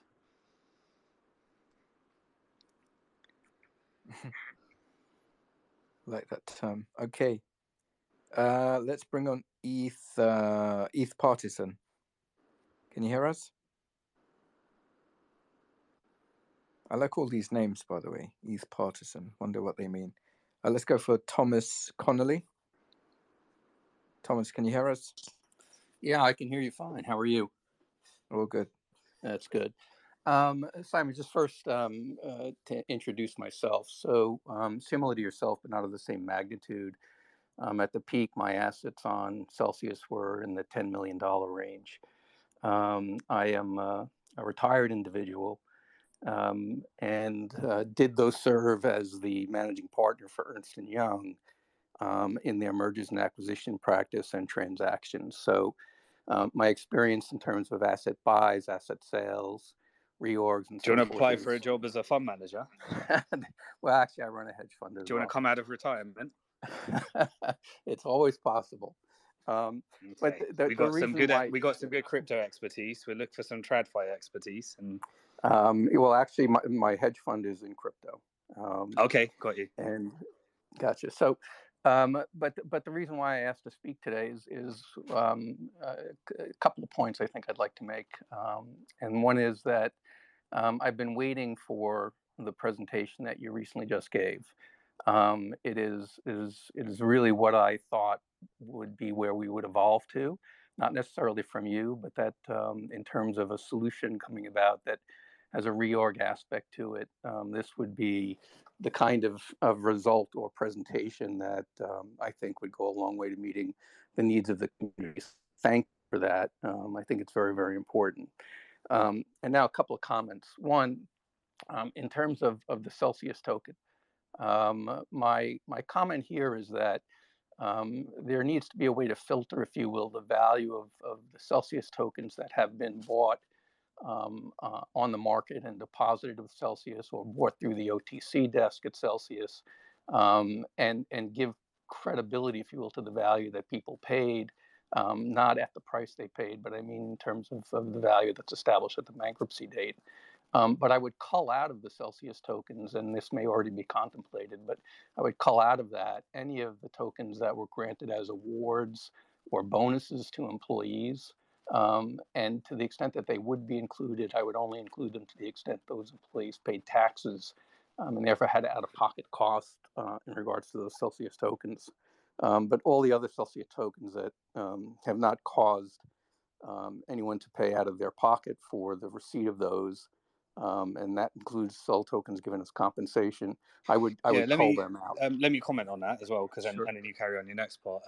So this is why I think the regulators would want it done via another institution, because anyone that's an insider in this case would probably have to have a SAR filed and assets frozen until the outcome of what happens with insiders funds. So I think that would just be taken care of by a robust AML program. So yeah, I think those funds would be frozen, and then if they need to be clawbacked or whatever needs to be done there, it would just be they'd want a third party regulated company to file all those SARs, and then that would be pending the outcome of the case. So we've had that's what a robust AML program would do. That's what you'd have to have. Absolutely. All right, great. And then the final point is that in watching the presentation, it popped into my mind that it may be helpful to create, I'll call it almost a one-page slide that would depict using numbers in an easy format, in my view, to understand for everyone to kind of digest. And the way I would envision that would be something that would basically say, here's the tangible asset value of the assets, and show that tangible asset value under a straight asset sale, under a asset sale where there's a reorg with, let's say, Bank to the Future, and then an asset sale that's a reorg that retains current Celsius management. So in all those cases, the tangible asset value would be the same. And the next line, if you will, in my view, would be the intangible asset value. And in an asset sale, to me, that number is zero, because it's just a direct asset sale where the pieces are probably broken up and taken by different parties. There's also, though, the asset sale and the reorg, and to me, that has a huge intangible value to the extent that the reorg seeks to retain the current depositor list or customer list. I think the value of having an ongoing business that has the community that Celsius has represented itself as in all of these discussions, as a continuing body, if you will, of customers that continue to deposit and transact with the reorged entity, that intangible value for those customers is clearly a huge number, and that would get added to the value of the overall enterprise. And that same intangible value, I think, would exist if there was an asset sale and a reorg that maintained Celsius management. So it's really three cases. It's an asset sale with reorg, third party, and an asset sale where it's reorg but Celsius management continues. And I think by using numbers, I think it clearly, and numbers meaning just as example numbers, not actual numbers, but it clearly shows the different values that arise from the alternatives. And the big difference at the end of the day becomes, to the point you raised before, speed, the creditor involvement in terms of the vote, and whether or not you have new management in place or you have some elements of the continuing Celsius management. And I think if that was put on one page, one slide, I think it might go a long way to help people understand the magnitude of the benefit of having an equity component in a reorg plan as compared to just the asset sale to a third party with no reorg.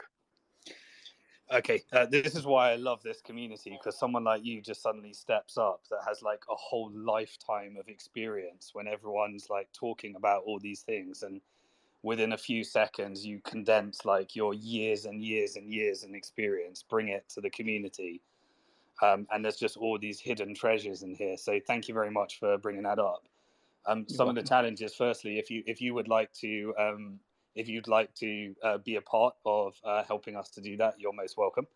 And secondly, there is a genuine problem in that I had to just share my ideas, and there is, if you want to be involved in executing those ideas in a bid, then there's lots of things that would prohibit you from publishing that information, because you'd only be able to publish that and work through that process with Celsius's investment bank. Mm-hmm. I appreciate that.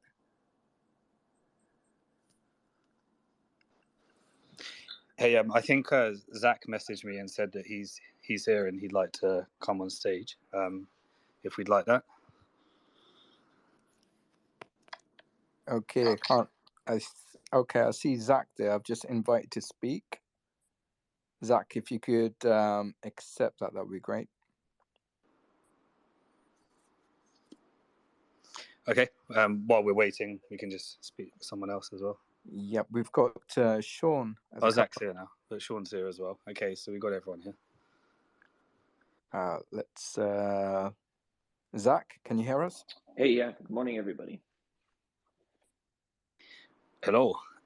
Yeah, so I think people are trying to analyze the some of like the key differences between what you presented this week and what we presented this week, and so maybe this would be, I don't have an ideal format, but maybe we got some ideas. I think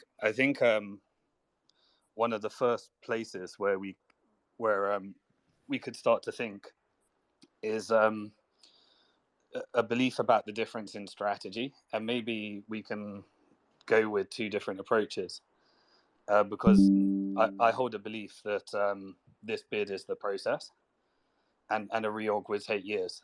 That's where I've come to. I didn't fully understand that until now, or recently.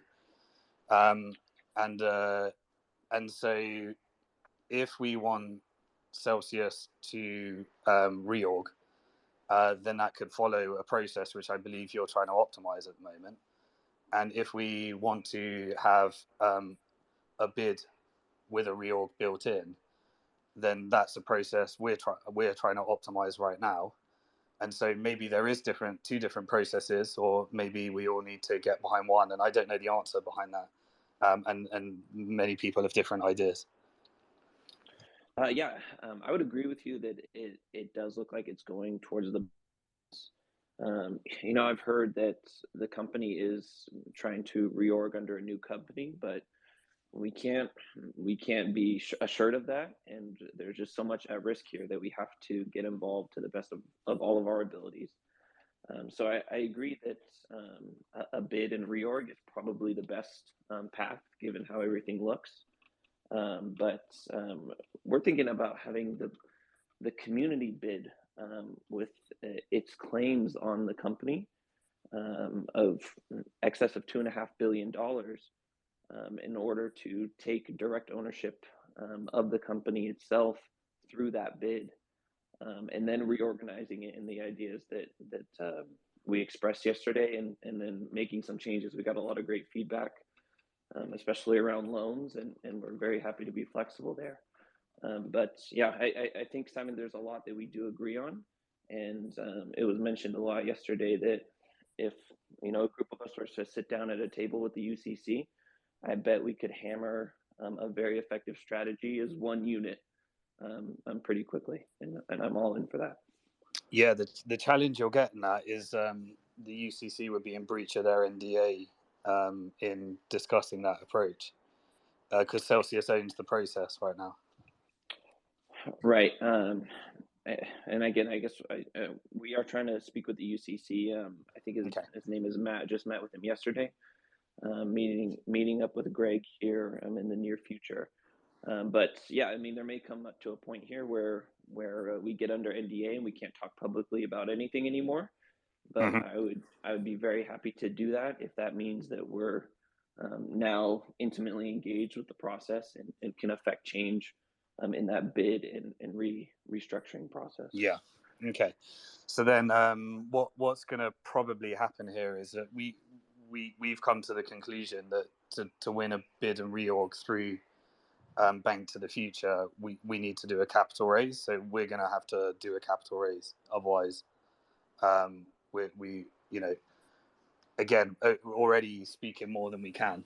But then if you're doing a capital raise, then there's going to be two different types of capital raises. Because even the process of getting people to invest their credits is a capital raise that would require, I think, security law compliance and a full disclosure statement and all that type of stuff. So, yeah. So I guess the consensus is like we either do those two different paths and there's two capital raises, or there's a common agreed strategy, and maybe two's fine. Maybe this is the way that it goes. I don't know how anyone feels about that. Yeah, if we can get it under one umbrella, again, I agree with you there, and I think everybody does that. We have to come in one concerted effort, and everything is funneling down very quickly. I agree with you when you said this week that enormous progress was made in that direction, and so I think a lot of our group and a lot of people that we talk with, they feel uncomfortable with Bank to the Future running that bid. And I don't think it's there's what's the term, inconsolable differences, but I think we need to really sit down with you and your team and get to the nitty gritty and find out the exact numbers, the exact way that this would work in a private setting, and then we can really take that and because you're limited in what you can say in public, look at that very, very closely, and then I think we can find even more common ground, and then hopefully align in one single direction. Okay, and the other thing is in terms of like the equitable haircut strategy, I think we've been presented with a couple of ideas since we presented it. Firstly, is I do believe that the tax thing is a non-issue. That is solvable. I've been told that is a solvable right thing. Giving equity that, so by creating a haircut with equity, that may not necessarily create a taxable event. It would. I think it would with equity, but there's a structure that wouldn't. So we can can just, and there is precedent. So we fantastic. Like our council has found precedent, and we're happy to share that with everybody if it comes that route. And then the conversion of coins, it does require a bit more tax advice, but it makes a key difference if Celsius owns those coins or they're held in custody. So the custody and earn thing needs to be resolved on that side. Sure. And I would really implore you, and this is something that I would want to debate with you, on just giving back Bitcoin and ETH versus giving back the in-kind assets that users put in and just having them leveled off in the back end. So, like, how do you want to do in kind? Because I'm completely open to that. It was just Bitcoin and ETH was a suggestion. Right. Yeah. No, I think the best way to do this for everybody is, people put in Bitcoin, they put in Matic, they put in Cardano, they put in USDC. And I think what would be the best solution is, we know we have mostly ETH, about 78% of the ETH, 35% of the Bitcoin, 34% of the stable coin as of September 2nd. It would be best, in my opinion, to take that ETH and fill up the other buckets to roughly 40%. And then now you can give everybody 40% of the coins that they put into the platform in kind, and avoid any tax issues on that part. And then people get back what they actually had. Which is, if it can be achieved, is actually preferable, because then you don't have the issue of, hey, I wanted XRP and XRP pumped 5,000% next time. Exactly. Yeah. Exactly what I'm saying. So yeah, if we can achieve that, that's one of the points where I disagreed with your plan, but is I think something we can come to an agreement to. Yeah, no, I do think that that's less problematic if that can be achieved in a great way. So everyone should flesh out that, I think, because it's a big problem. If you feel like one of these tokens pumps and then you get something else, you're going to feel really pissed off. Right. And then if you want, you have to trade it. If you just get one or two or three assets, then you have to trade it, again and yada yada. So great. I think we're great there. That's perfect. And then the key difference is the non-negotiable difference is if Bank to the Future were involved in something, that there's no way we could have any connection to the Cell token. So that may be the key difference, that everyone decides their non-negotiable thing. Yeah, and I covered this yesterday and said it very openly that nothing here is completely non-negotiable, because we can't fracture the community in that way, and then we end up getting these assets bid out from under us, right? If there's a meteor coming to Earth, I can't say, well, I'm not going to vote for the other guy because whatever reason, let this meteor come and kill us all. So that's how I view a bid coming in from FTX or someone else. But I will fight vigorously for those things that we think are the right direction. And again, if you want to talk about it offline, I'd be very curious to know why you have such a strong position on getting rid of Cell token, because the regulatory issues, again, we didn't see those, and we saw Celsius running and using Cell token for several years without any regulatory problems that I'm aware of. And maybe there's a conflict with Bank to the Future and Cell token itself. I would really like more. No, the Cell, I mean, I've covered it publicly, so we don't need to do it privately, but it's at the center of a criminal investigation. That is the problem. It's not whether it's a security or not. It's the Cell token. If you allow everyone, so there's a few things. So firstly, it is being examined, and it is at the center of a criminal investigation that is happening. The second thing is, if you allow everyone to receive their Cell token, I really don't understand how you could express a plan to regulators where there's a race to sell the token once it's available for people to withdraw. And then if there's some in Treasury, and you create that conflict of interest between the Treasury being able to dump their Cell token, those questions regulators will just really want an answer to. And even just engaging in that conversation, in my perspective, is a risk to them just saying, no, there is no reorg, we'll just take the cash bid. Sure. Okay, I can understand that. And saying that it's a part of an investigation, I'm assuming you're saying insiders or founders use Cell token or pumped it and then dumped it, something along that nature. Well, no, it started at the ICO in the middle and the withdrawals at the end, all the way through from start to finish. Okay, yeah, I'll have to get more clarity on that and understanding. And then the other concern, not just about not having Cell token, but then the additional gap it creates in value by throwing it out the window. I mean, is that just something that you're kind of accepting implicitly and saying, okay, well, we'll just take that credit that we were giving Cell token holders and we'll kind of put that upon everybody else and dilute everybody? Yeah, we're just kind of coming along from, okay, this Cell token asset, I can't think of a solution.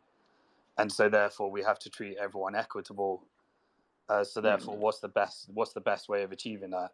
Because I don't think giving people Cell token is an equitable solution. Okay. Yeah, I think there's more to discuss there. Yeah, because it's a huge portion of the balance sheet. But again, I understand your other concerns. Yeah. And so we'll have to find something in the middle there.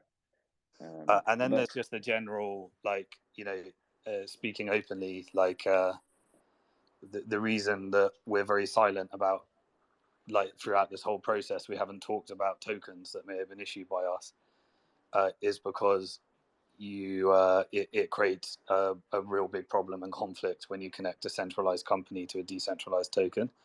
The consensus is a decentralized platform and a decentralized token with no ICO. It has a move forward if it's like a governance token. But when you connect a token sale with a centralized company with a decentralized token, you end up in that world where you're in regulatory hostile environment. And that's kind of why Binance, when they hit the regulatory hostile environment, they created the decentralized platform and created their own chain rather than the ERC20 token, so that they could just get to that, okay, this is decentralized argument. And so when it's connected to a company, that's where regulators really say, well, you say it's not a security, but everyone's investing it based upon the performance of your company, and that causes a lot of problems. Sure. No, understandable. I think we'll just have to have more discussion with that and see how all the other parties feel. But again, I don't want anyone to think that we're going to stick our foot in the ground here and say, screw everybody unless we get Cell Token, because there's a much more existential crisis on the horizon if we don't act. Yeah. So those are like the key things. The other thing that we brought up is just a little misunderstanding. There was people were saying that they were thinking that we're asking for 20% of the equity in the company. Just want to clarify that. We're giving 20% of our equity to the fund because we value what our business could do with 300,000 customers. So that's why we would have to get shareholder sign off for that, because we got 850 shareholders that I'd have to persuade that that's a good idea. and two questions about that, and maybe you can't say this publicly, but at that you're giving a piece of your company to the collective or the fund, and at what valuation would you be doing that at? Because I think the reason why, in part, you're giving equity to the fund is because this transaction would make Bank to the Future immensely more valuable, because now you have this huge asset pool, right? And so you've got to give up some of the pie here. So the two important parts here is, if Bank to the Future were to try to do this, which again, I think if we wanted to come to the best solution, we would use Bank to the Future as a partner and not as a bidder. But if it were to go this direction, the valuation at which you give us that equity and the percentage at which you give us that equity, and then the fees that you charge us all after these assets are for that management, are all very, very important, because they have huge financial ramifications for all creditors. So that's something that we'd really all great questions. Let me address them. So the valuation of Bank to the Future is a known entity, because we've been trading for years and we know how much money we make based upon how many customers we have and how much funds we have under administration. So these are all known quantities. Currently we have $660 million of assets under administration. And if everyone ended up with a fund, and that was worth, say, $3 billion, I'm not saying it is, but let's say it's worth $1 billion, then essentially we'd be over doubling our assets under administration. And then obviously we've recently signed a letter of intent to acquire Salt. So we would factor in that business model based upon known parameters. So Sean and Salt have known parameters. We have known parameters, and we just simply ramp it up based upon the additional clients and additional assets under administration, which would form a discounted cash flow and then a valuation that an investment bank would be able to debate and tweak the parameters to figure out what the fair valuation of that company is. Sure. And so, I mean, I guess, let's say, there's going to be roughly $3 or $4 billion in total assets, coins and non-crypto assets included here. That would come under the kind of supervision of Bank to the Future. If you're at 600 or 700 million right now, I think everyone can see that it would be multiplying your assets What do you don't say AUM, you say assets under Assets under administration means you need to be a administration. regulated fund. We're just holding these assets for our clients in custody, Sure. and then we Sure. allow them, and then we offer services that we charge fees to them for fee. Okay. So if they So want to trade it on the secondary market, or if they exit and the company goes public, or if they pay a dividend, we charge 5% to our investors. right. So Right. Okay. So we earn more the more our companies succeed. So if of course. this fund became very successful, then yeah, it would be a fee generating opportunity for our Right. customers. So Sorry, we'd for be our taking company. your AUA and multiplying it by 4, 5, 6x. And my question is, we as the Celsius community could benefit greatly from your equity going up, right? So we would want to make sure that we get the lowest equity value when that equity is put into the group, and then that becomes the highest value as we are putting our assets into your company, and those assets appreciate over time. Because again, I think all the creditors are under the hopeful assumption that with high risk, high reward, these assets are going to multiply over the next several years. And so that would, I mean, for Bank to the Future to become a $20 billion AUA fund would be, incredible, right? I think that would be a fantastic accomplishment from yourself and your team. But we need to make sure that as that's happening mostly on our backs, that we see as much of that upside as possible. Yeah, and so the way we'd think about that if we were in a bid and we were negotiating with an investment bank is we'd say everyone else is going to pay a certain price and keep all the assets. They're going to pay cash and keep all the assets. We're going to pay a certain price and give all the assets to creditors. So we're paying significantly more than anyone else. And we're also willing to give certain assets to the fund. I can't believe we're talking about this publicly, but this is such a life-changing moment in how you do a deal. It's crazy, but we're doing it. This is what we're on the world cutting edge here. You want it's to talk crazy. about financial innovation? Here we are. Exactly. Yeah, this is the world we live in now.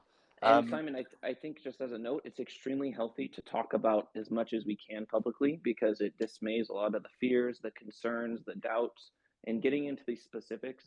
Something the UCC, I feel they kind of talk in very simple terms and generalities with us. And I am prepared and asking for a much more engaging conversation, even if I have to sign an NDA and not speak on Twitter anymore. Yeah, just so you know, it's not the UCC, it's Celsius. Celsius demand them to sign an NDA and not engage in these conversations. So understood.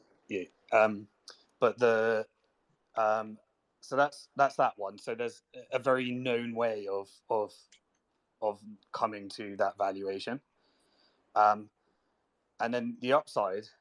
In terms of the other thing is there was confusion over the 2 and 20 proposal. Mm-hmm. So the 2 and 20 was just an idea. It was if we want to get a great fund manager to manage this, there's great fund managers out there like Blockchain Capital and Pantera Capital and various other ones. Then this is the cost of getting a great fund manager that could turn those assets and be motivated in order to significantly increase the value of those assets over the next 3 years. And so if they're a good fund manager, their 20% should make you a lot of money. If they're a bad fund manager, their 20% is just a waste of money. But there's an alternative model, which is what we created at Bank to the Future. And at Bank to the Future, we do a 0 and 5, which means that but there's a cost to that. So a 2 and 20 means that you get an active manager that's incentivized to maximize the value of those assets for creditors. Right. Sure. If you do a 0 and 5, then, for example, the Celsius deal. So throughout this Celsius process, everyone pays a 0 and 5. Right. And what it meant is that when all the when all the equity preference got together, they because the fund operates, their pension fund, Westcap, probably operates at 2 and 20. I don't know.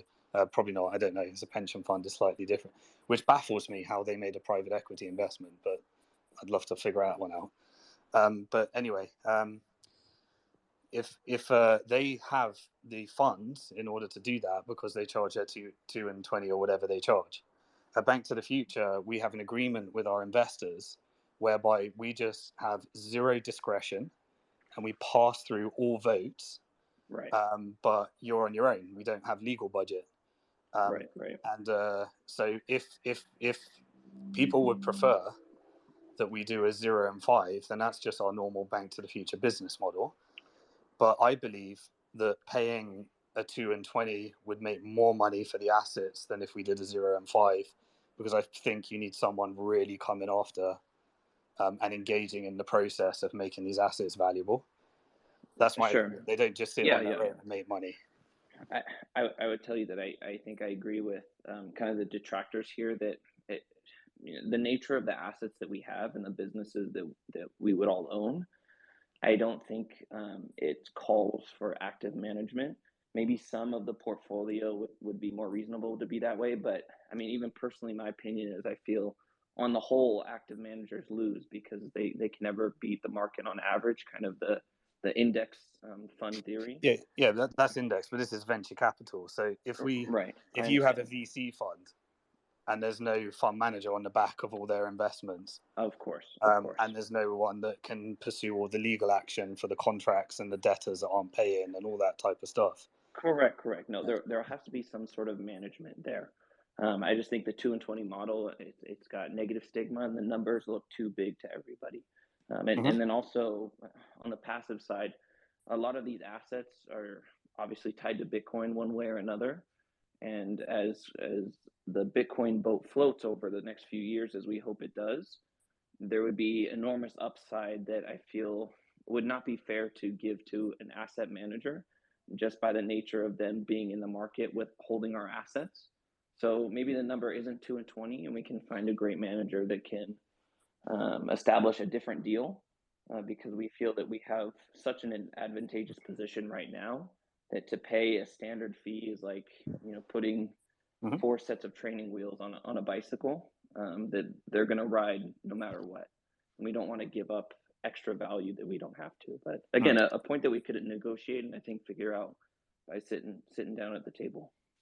Yeah, so the price is somewhere between the cheapest price, which is 0 and 5 at Bank to the Future, and if you want Ray Dalio, it will cost you 2 and 35, and it's somewhere in between.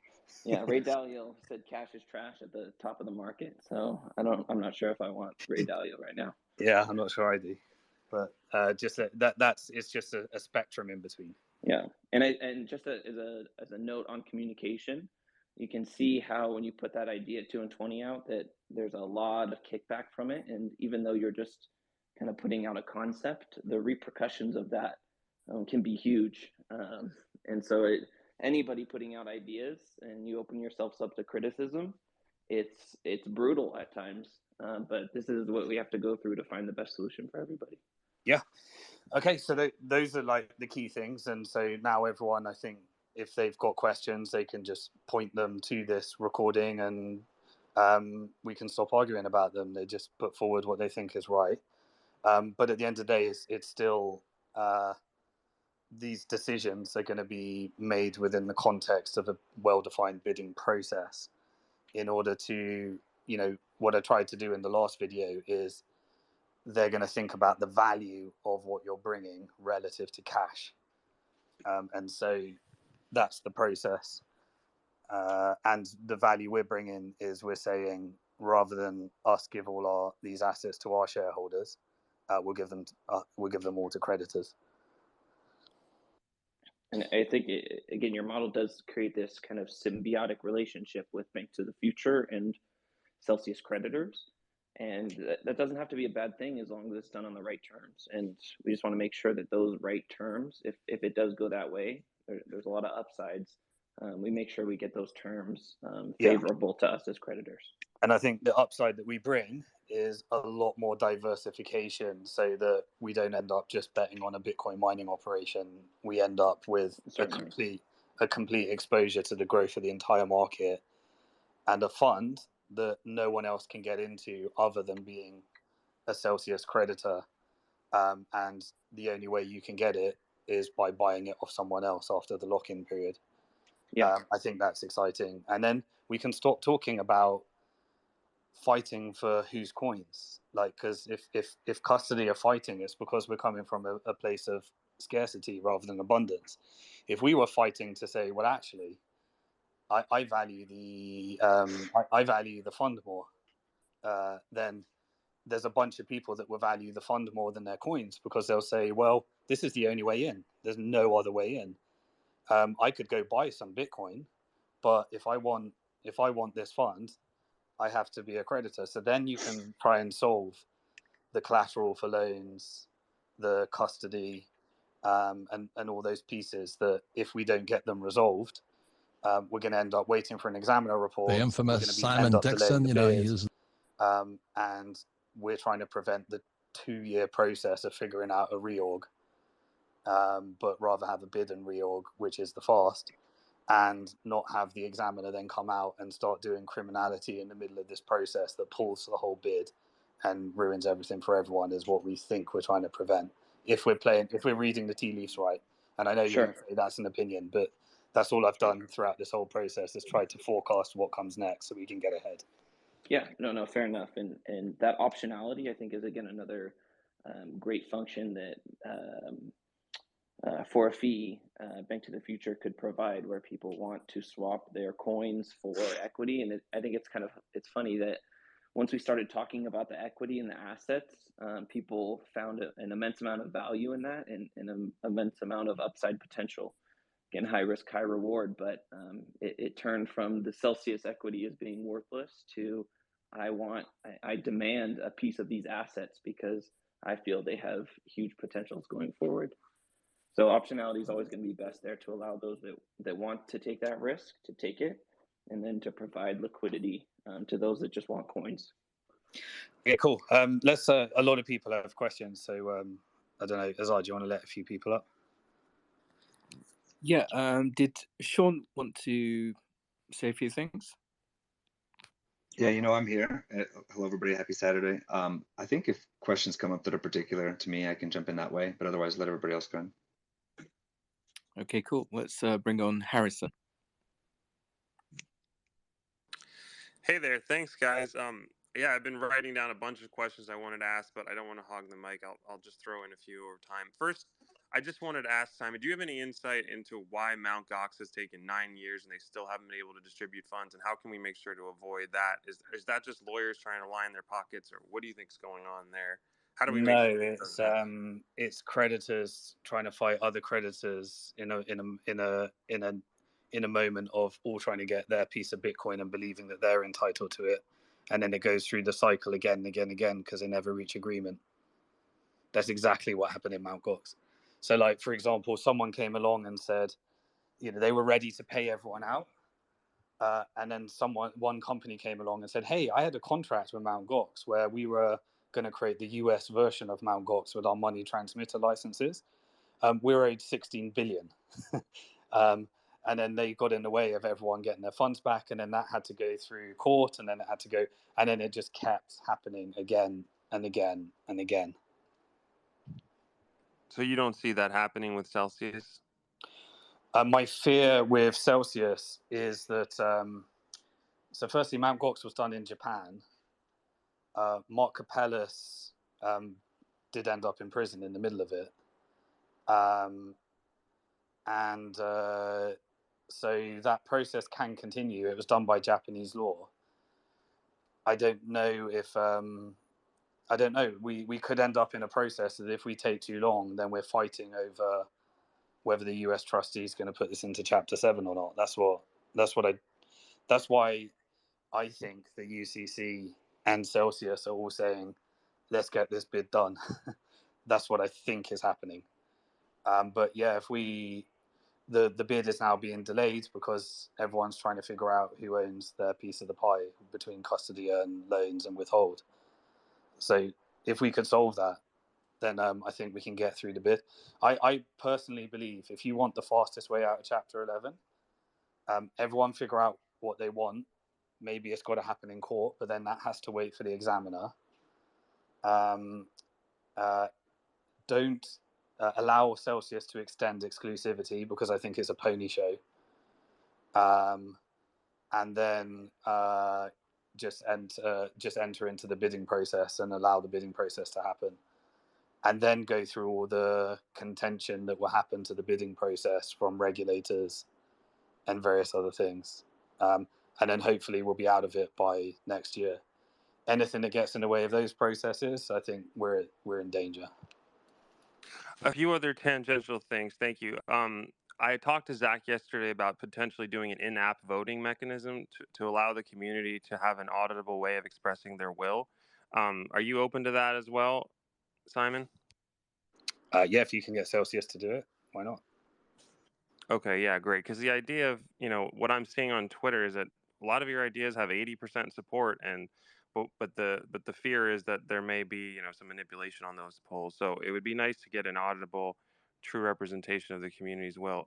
Regarding what you guys talked about with Bitcoin and ETH being the sole distribution versus everyone getting in kind, I'm just curious, are you now saying that you're willing to do in-kind distribution but you're also wanting to do something different for the cell token? Are those things compliant, meaning you can on the one hand give people the cell token's value at the bankruptcy date in fiat value, and then at the same time give 40% of the token number or token quantity that they originally had on the platform? Are those two things compatible with one another to do different things for different tokens?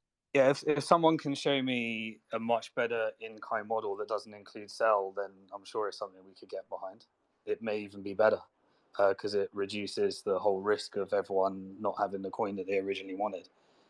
But yeah, the non-negotiable point for us is that we couldn't do anything that is associated with cell token, and because even with just look at the Voyager model, they didn't do anything with VGX, did they?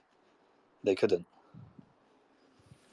Yeah, I tend to agree with you that you can't do anything with it, but I'm just wondering, can you pay people the fiat value for that? They might feel like they're getting screwed, whereas everyone else is getting 40%.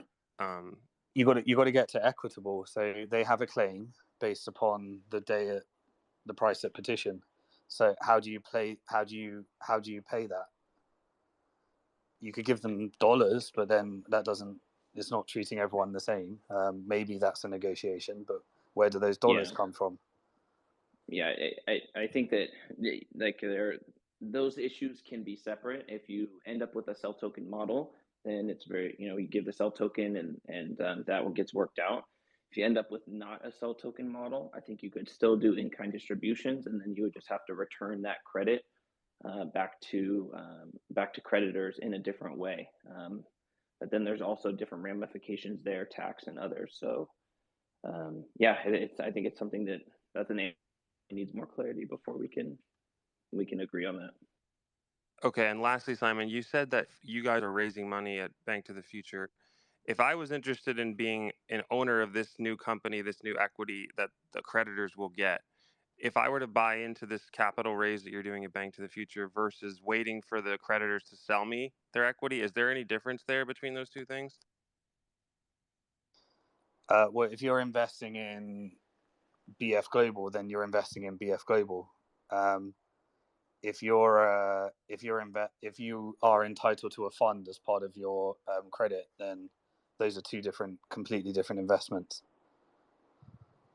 Okay, but they do have overlap, right? They do, yeah.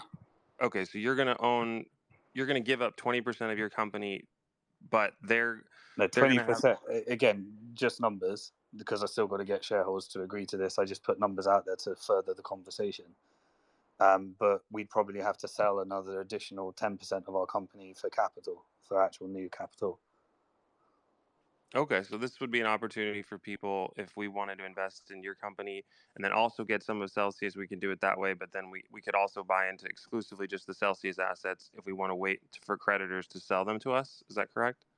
Yeah, and there'd be in the case of the US, there's no guarantee of liquidity, and it would be a 1-year lock-in to make that possible. Yeah, I can't guarantee those things, but we got a process we think could work. I mean, you made a great outline earlier between mining, the Celsius software, borrowing and lending, in-app swaps and trading, the GK8 custody, potentially turning into Fireblocks. Like all those assets, for them to be worth a couple $1 billion when Celsius at the peak was worth 10 billion, that is not a stretch by any means under the proper management. So you can get some good people in there without any questionable ethical history. That's what I was saying. I see no reason why these companies won't be worth, in combination with one another, a couple $1 billion or more, a lot more in the future. Yeah, what was interesting is the assets that Celsius had at the peak was north of 30 billion in crypto assets. Now there's been a lot of withdrawals, and obviously crypto prices are down dramatically, but that was just the crypto value was over 30 billion. I think it peaked at 34. And then all of these assets on the balance sheet were not included in that. Celsius's largest valuation, I think, was 3.5 billion, 2.5 billion. I can't even remember right now. But it was just a few $1 billion, where the assets that Celsius held were worth many multiples of that. So that's why there's so much enormously potential upside in high risk, high reward situations. Yeah, the difference here though is that those assets become custody. So we're doing this where clients own their assets. They don't become assets of the company. So once clients own their assets, that's something you can earn fees from. Right. That's where the value comes to for Banks of the Future, is that now you are collecting fees on those assets in some form, but the value of the assets back to the users could be immense because of just their future appreciation potential. Very last question, Sean. This is important. SALT Lending, can they handle lending and borrowing to U.S. non-accredited and accredited investors? Because right now, I was a user of all the different borrowing and lending platforms, and the only one that's still operational that you can deposit onto right now is Abra, from my understanding. And they don't do non-accredited. So that's not even a really viable business. Can you actually go back to accepting non-accredited in the U.S.? Yeah, Harry. So you have to, Harrison, sorry. You have to break it into two categories. There's borrowing, so the lending side of the business, and then there's investing or lending. And that's where the accreditation and non-accreditation comes into play, not on the borrowing side. Borrowing can exist without earn accounts or without investment accounts. Currently, we only have accredited investors for the lending side of it, or institutions. However, that's part of the goal here, is to continue to find ways to safely look at investment vehicles and funds for non-accredited. It's not required to run the lending business. But yeah, that's why I said on the matrix. Did you see my matrix in video 3? I said non-accredited US won't be able to use the Earn program, right? Until an S1 filing happens, which is what BlockFi is going through right now. Right. And then the lending is a state by state issue, isn't it, Sean? Like you're That's only correct. able, so everybody and knows it's broken down you. into individuals and businesses, right? So there's different risk profiles, similar to accredited and non-accredited, but very different. Right. It's not like you don't have a license to lend in all of the U and a license not to. It's each state has its own regulatory bodies that you have to comply with. Some don't have any requirements. Some have enormous requirements, and so it's going to be piecemeal no matter how you do it. Yeah, and that's why even at this stage we don't have perfect. We just have here's what we got, and we'd have to give a roadmap of what we would look to achieve as well, which is what they've put into the process. So then it seems to me like a lot of these companies like Nexo, BlockFi, their valuations have all been crushed because they've lost their main business. So, but you think you'll be able to restore that business in the future? It's because BlockFi and Nexo have been told Earn as a security. So That's then right. what do they do with that? So we wanted to say, okay, let's combine a securities business and a lending business, and then we've got the model. And same with Celsius. That's why they stopped accepting new funds into the Earn program mid-April, is because I believe they were also told that EARN is a security, therefore it can only be offered to U.S. accredited users going forward. Well, whoever will be first to market with compliance there is going to have a huge potential market share. So I hope SALT lending might give us a leg up. I guess that was my whole point. Well, the compliance is accredited users only for EARN. So I don't believe there's a license that says, oh, if you get this license or get this approval, non-accredited users can participate. Yeah, there is. It's an S1 filing. That's what BlockFi said. Oh, okay. So you need to S1 before you can turn the EARN program into a public offering. Oh, so but it's never been done. And so Sam from FTX said, I'll give you a line of credit, and I'll buy you for 25 million, a $4 billion company for 25 million. Mm-hmm. And then you work your ass off, get that S1 filing, and if you get it in time, then I'll buy you for 250 million. So just for the context, so they want to put all the Celsius assets into that model, right? And then just win a cash bid, right? So for context, it's the difference between investing in a company versus a public company on the stock market. You have to be accredited in order to get into private companies. That's how the EARN programs are being treated now. But if you file an S1 and it gets over that hurdle, it would trade like a public company where any individual could participate. Yeah, and disclosure is the difference. This is the key thing. Like what securities do is disclosure and suitability. Exactly. They say anyone suitable to invest in a public company because it's got massive amounts of public level disclosure.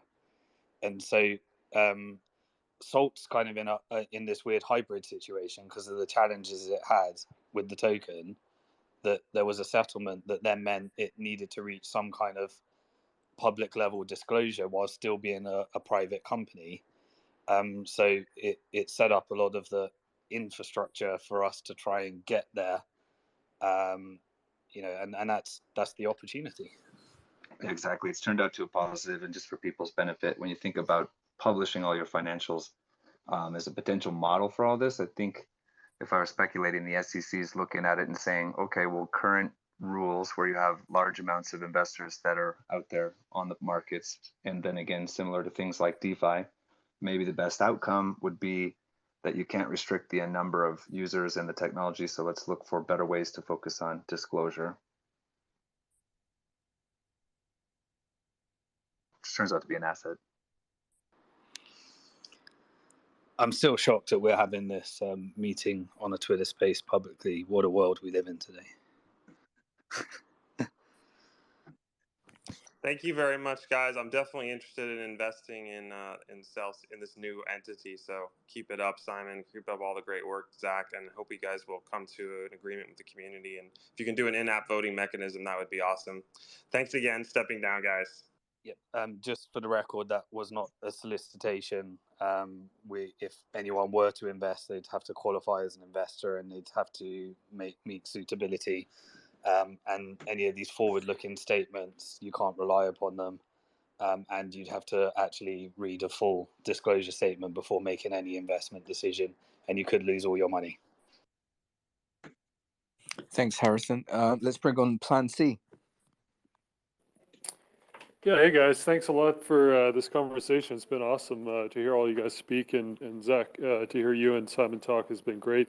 I just had some thoughts on the CEL token. What could potentially, just thinking out loud as I was listening to you guys, what about the idea, because I understand Zach's points on dilution of other people's assets like Bitcoin and Ethereum holders.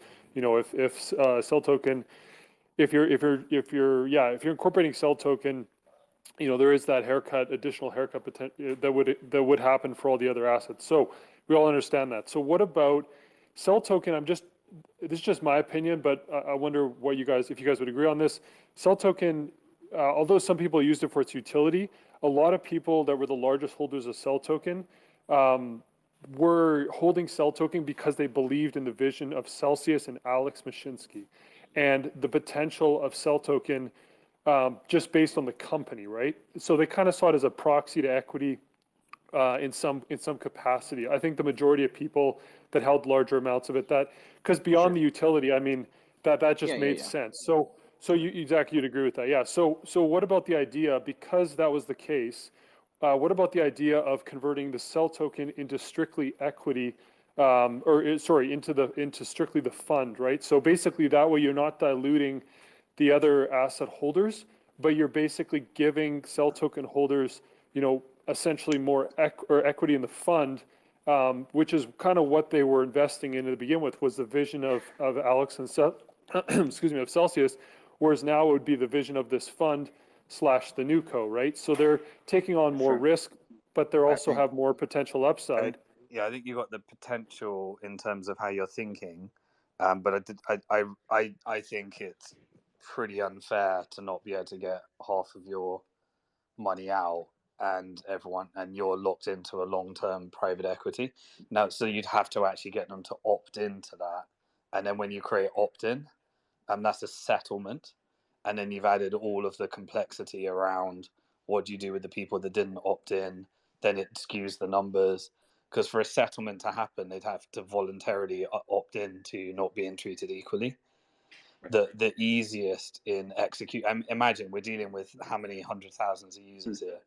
Like, the execution risk is really big of getting this wrong. So the more optionality you add, the more we're likely to screw it up. Yeah, that's a fair point. The cell token holders are a minority of users. I think it's between 5 and 6% of users, and I don't even know how much of those are substantial holders above $1,000, let's say. But Plan C, I would agree. I do like your way of thinking. And then maybe there's a way to come in between it where you do a 40% return in coin. Maybe it's a different asset, and then the remainder goes into that equity long term, just as a solution to this dilemma, where you could move out of cell token, but you could give equity without completely diluting the other coin holders, and maybe that's a great way to find a middle ground. Yeah, it's more the execution, like Simon was saying there. It's like, yeah, the practicality and the execution components of it. I obviously don't know that, but just from I guess trying to kind of make these things work, because I do feel that the regulation side of it potentially could be an issue. The investigations, all the stuff you guys have already talked about, and then Zach, your point on dilution. I think they're all really good points. It's just, how do you compensate the cell token holders in a fair way without diluting? And I think if you give them more of the fund somehow, that could be, I think a lot of large cell token holders would be pretty happy with that given the circumstance, but you probably have to vote on that, and then, like you said, get all those sign-offs and everything. So something to try and figure out a way to do potentially, or something like that. But yeah, I don't know if it's possible or not, but thanks for the time, guys. Right, this was awesome. I'm gonna actually have to try and do something on my weekend. Do you mind if I close this out? I was going to do 1 hour, but I feel like we've got a lot of momentum.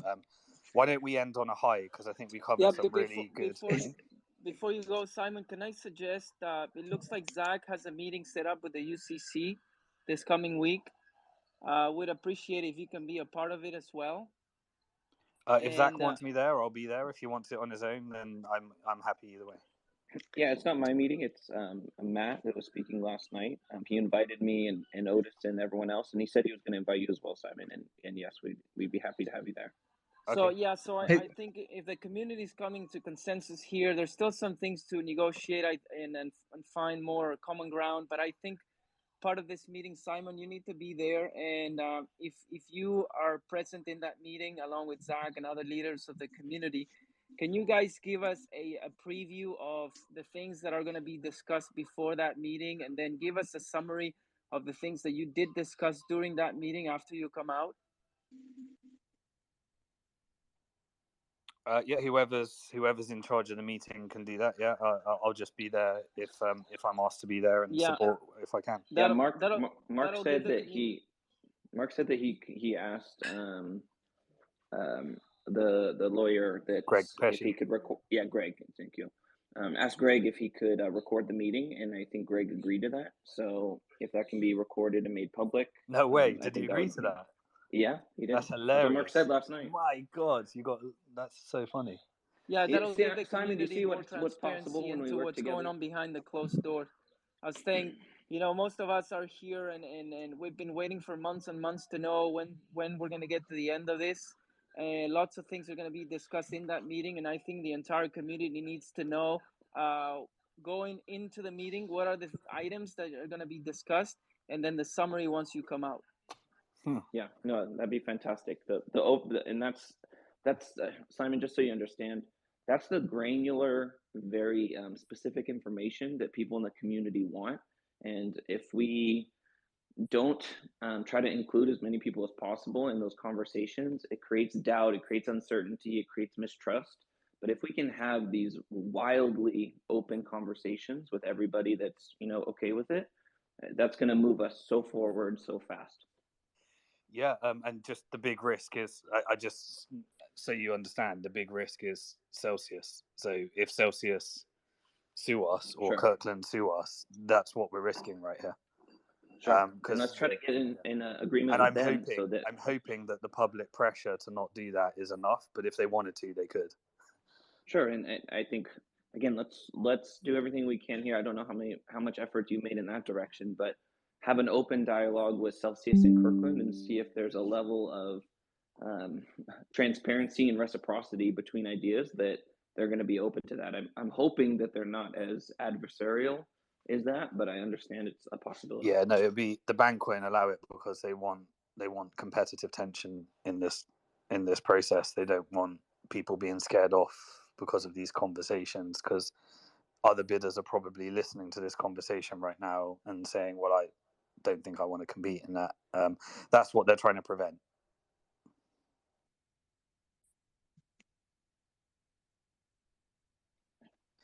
Okay, let's end on a high, because I think it's a really good place to end. I think it was really interesting. I just still am in shock at the level of transparency that's being required in order to get through this. And this really is becoming a crowdsourced solution. So that's awesome. Thanks, everybody. I'll put this recording up on YouTube at some stage for those that couldn't make it, or it'll be on Twitter if people prefer it. Thanks, everybody. Yep, thanks. Bye.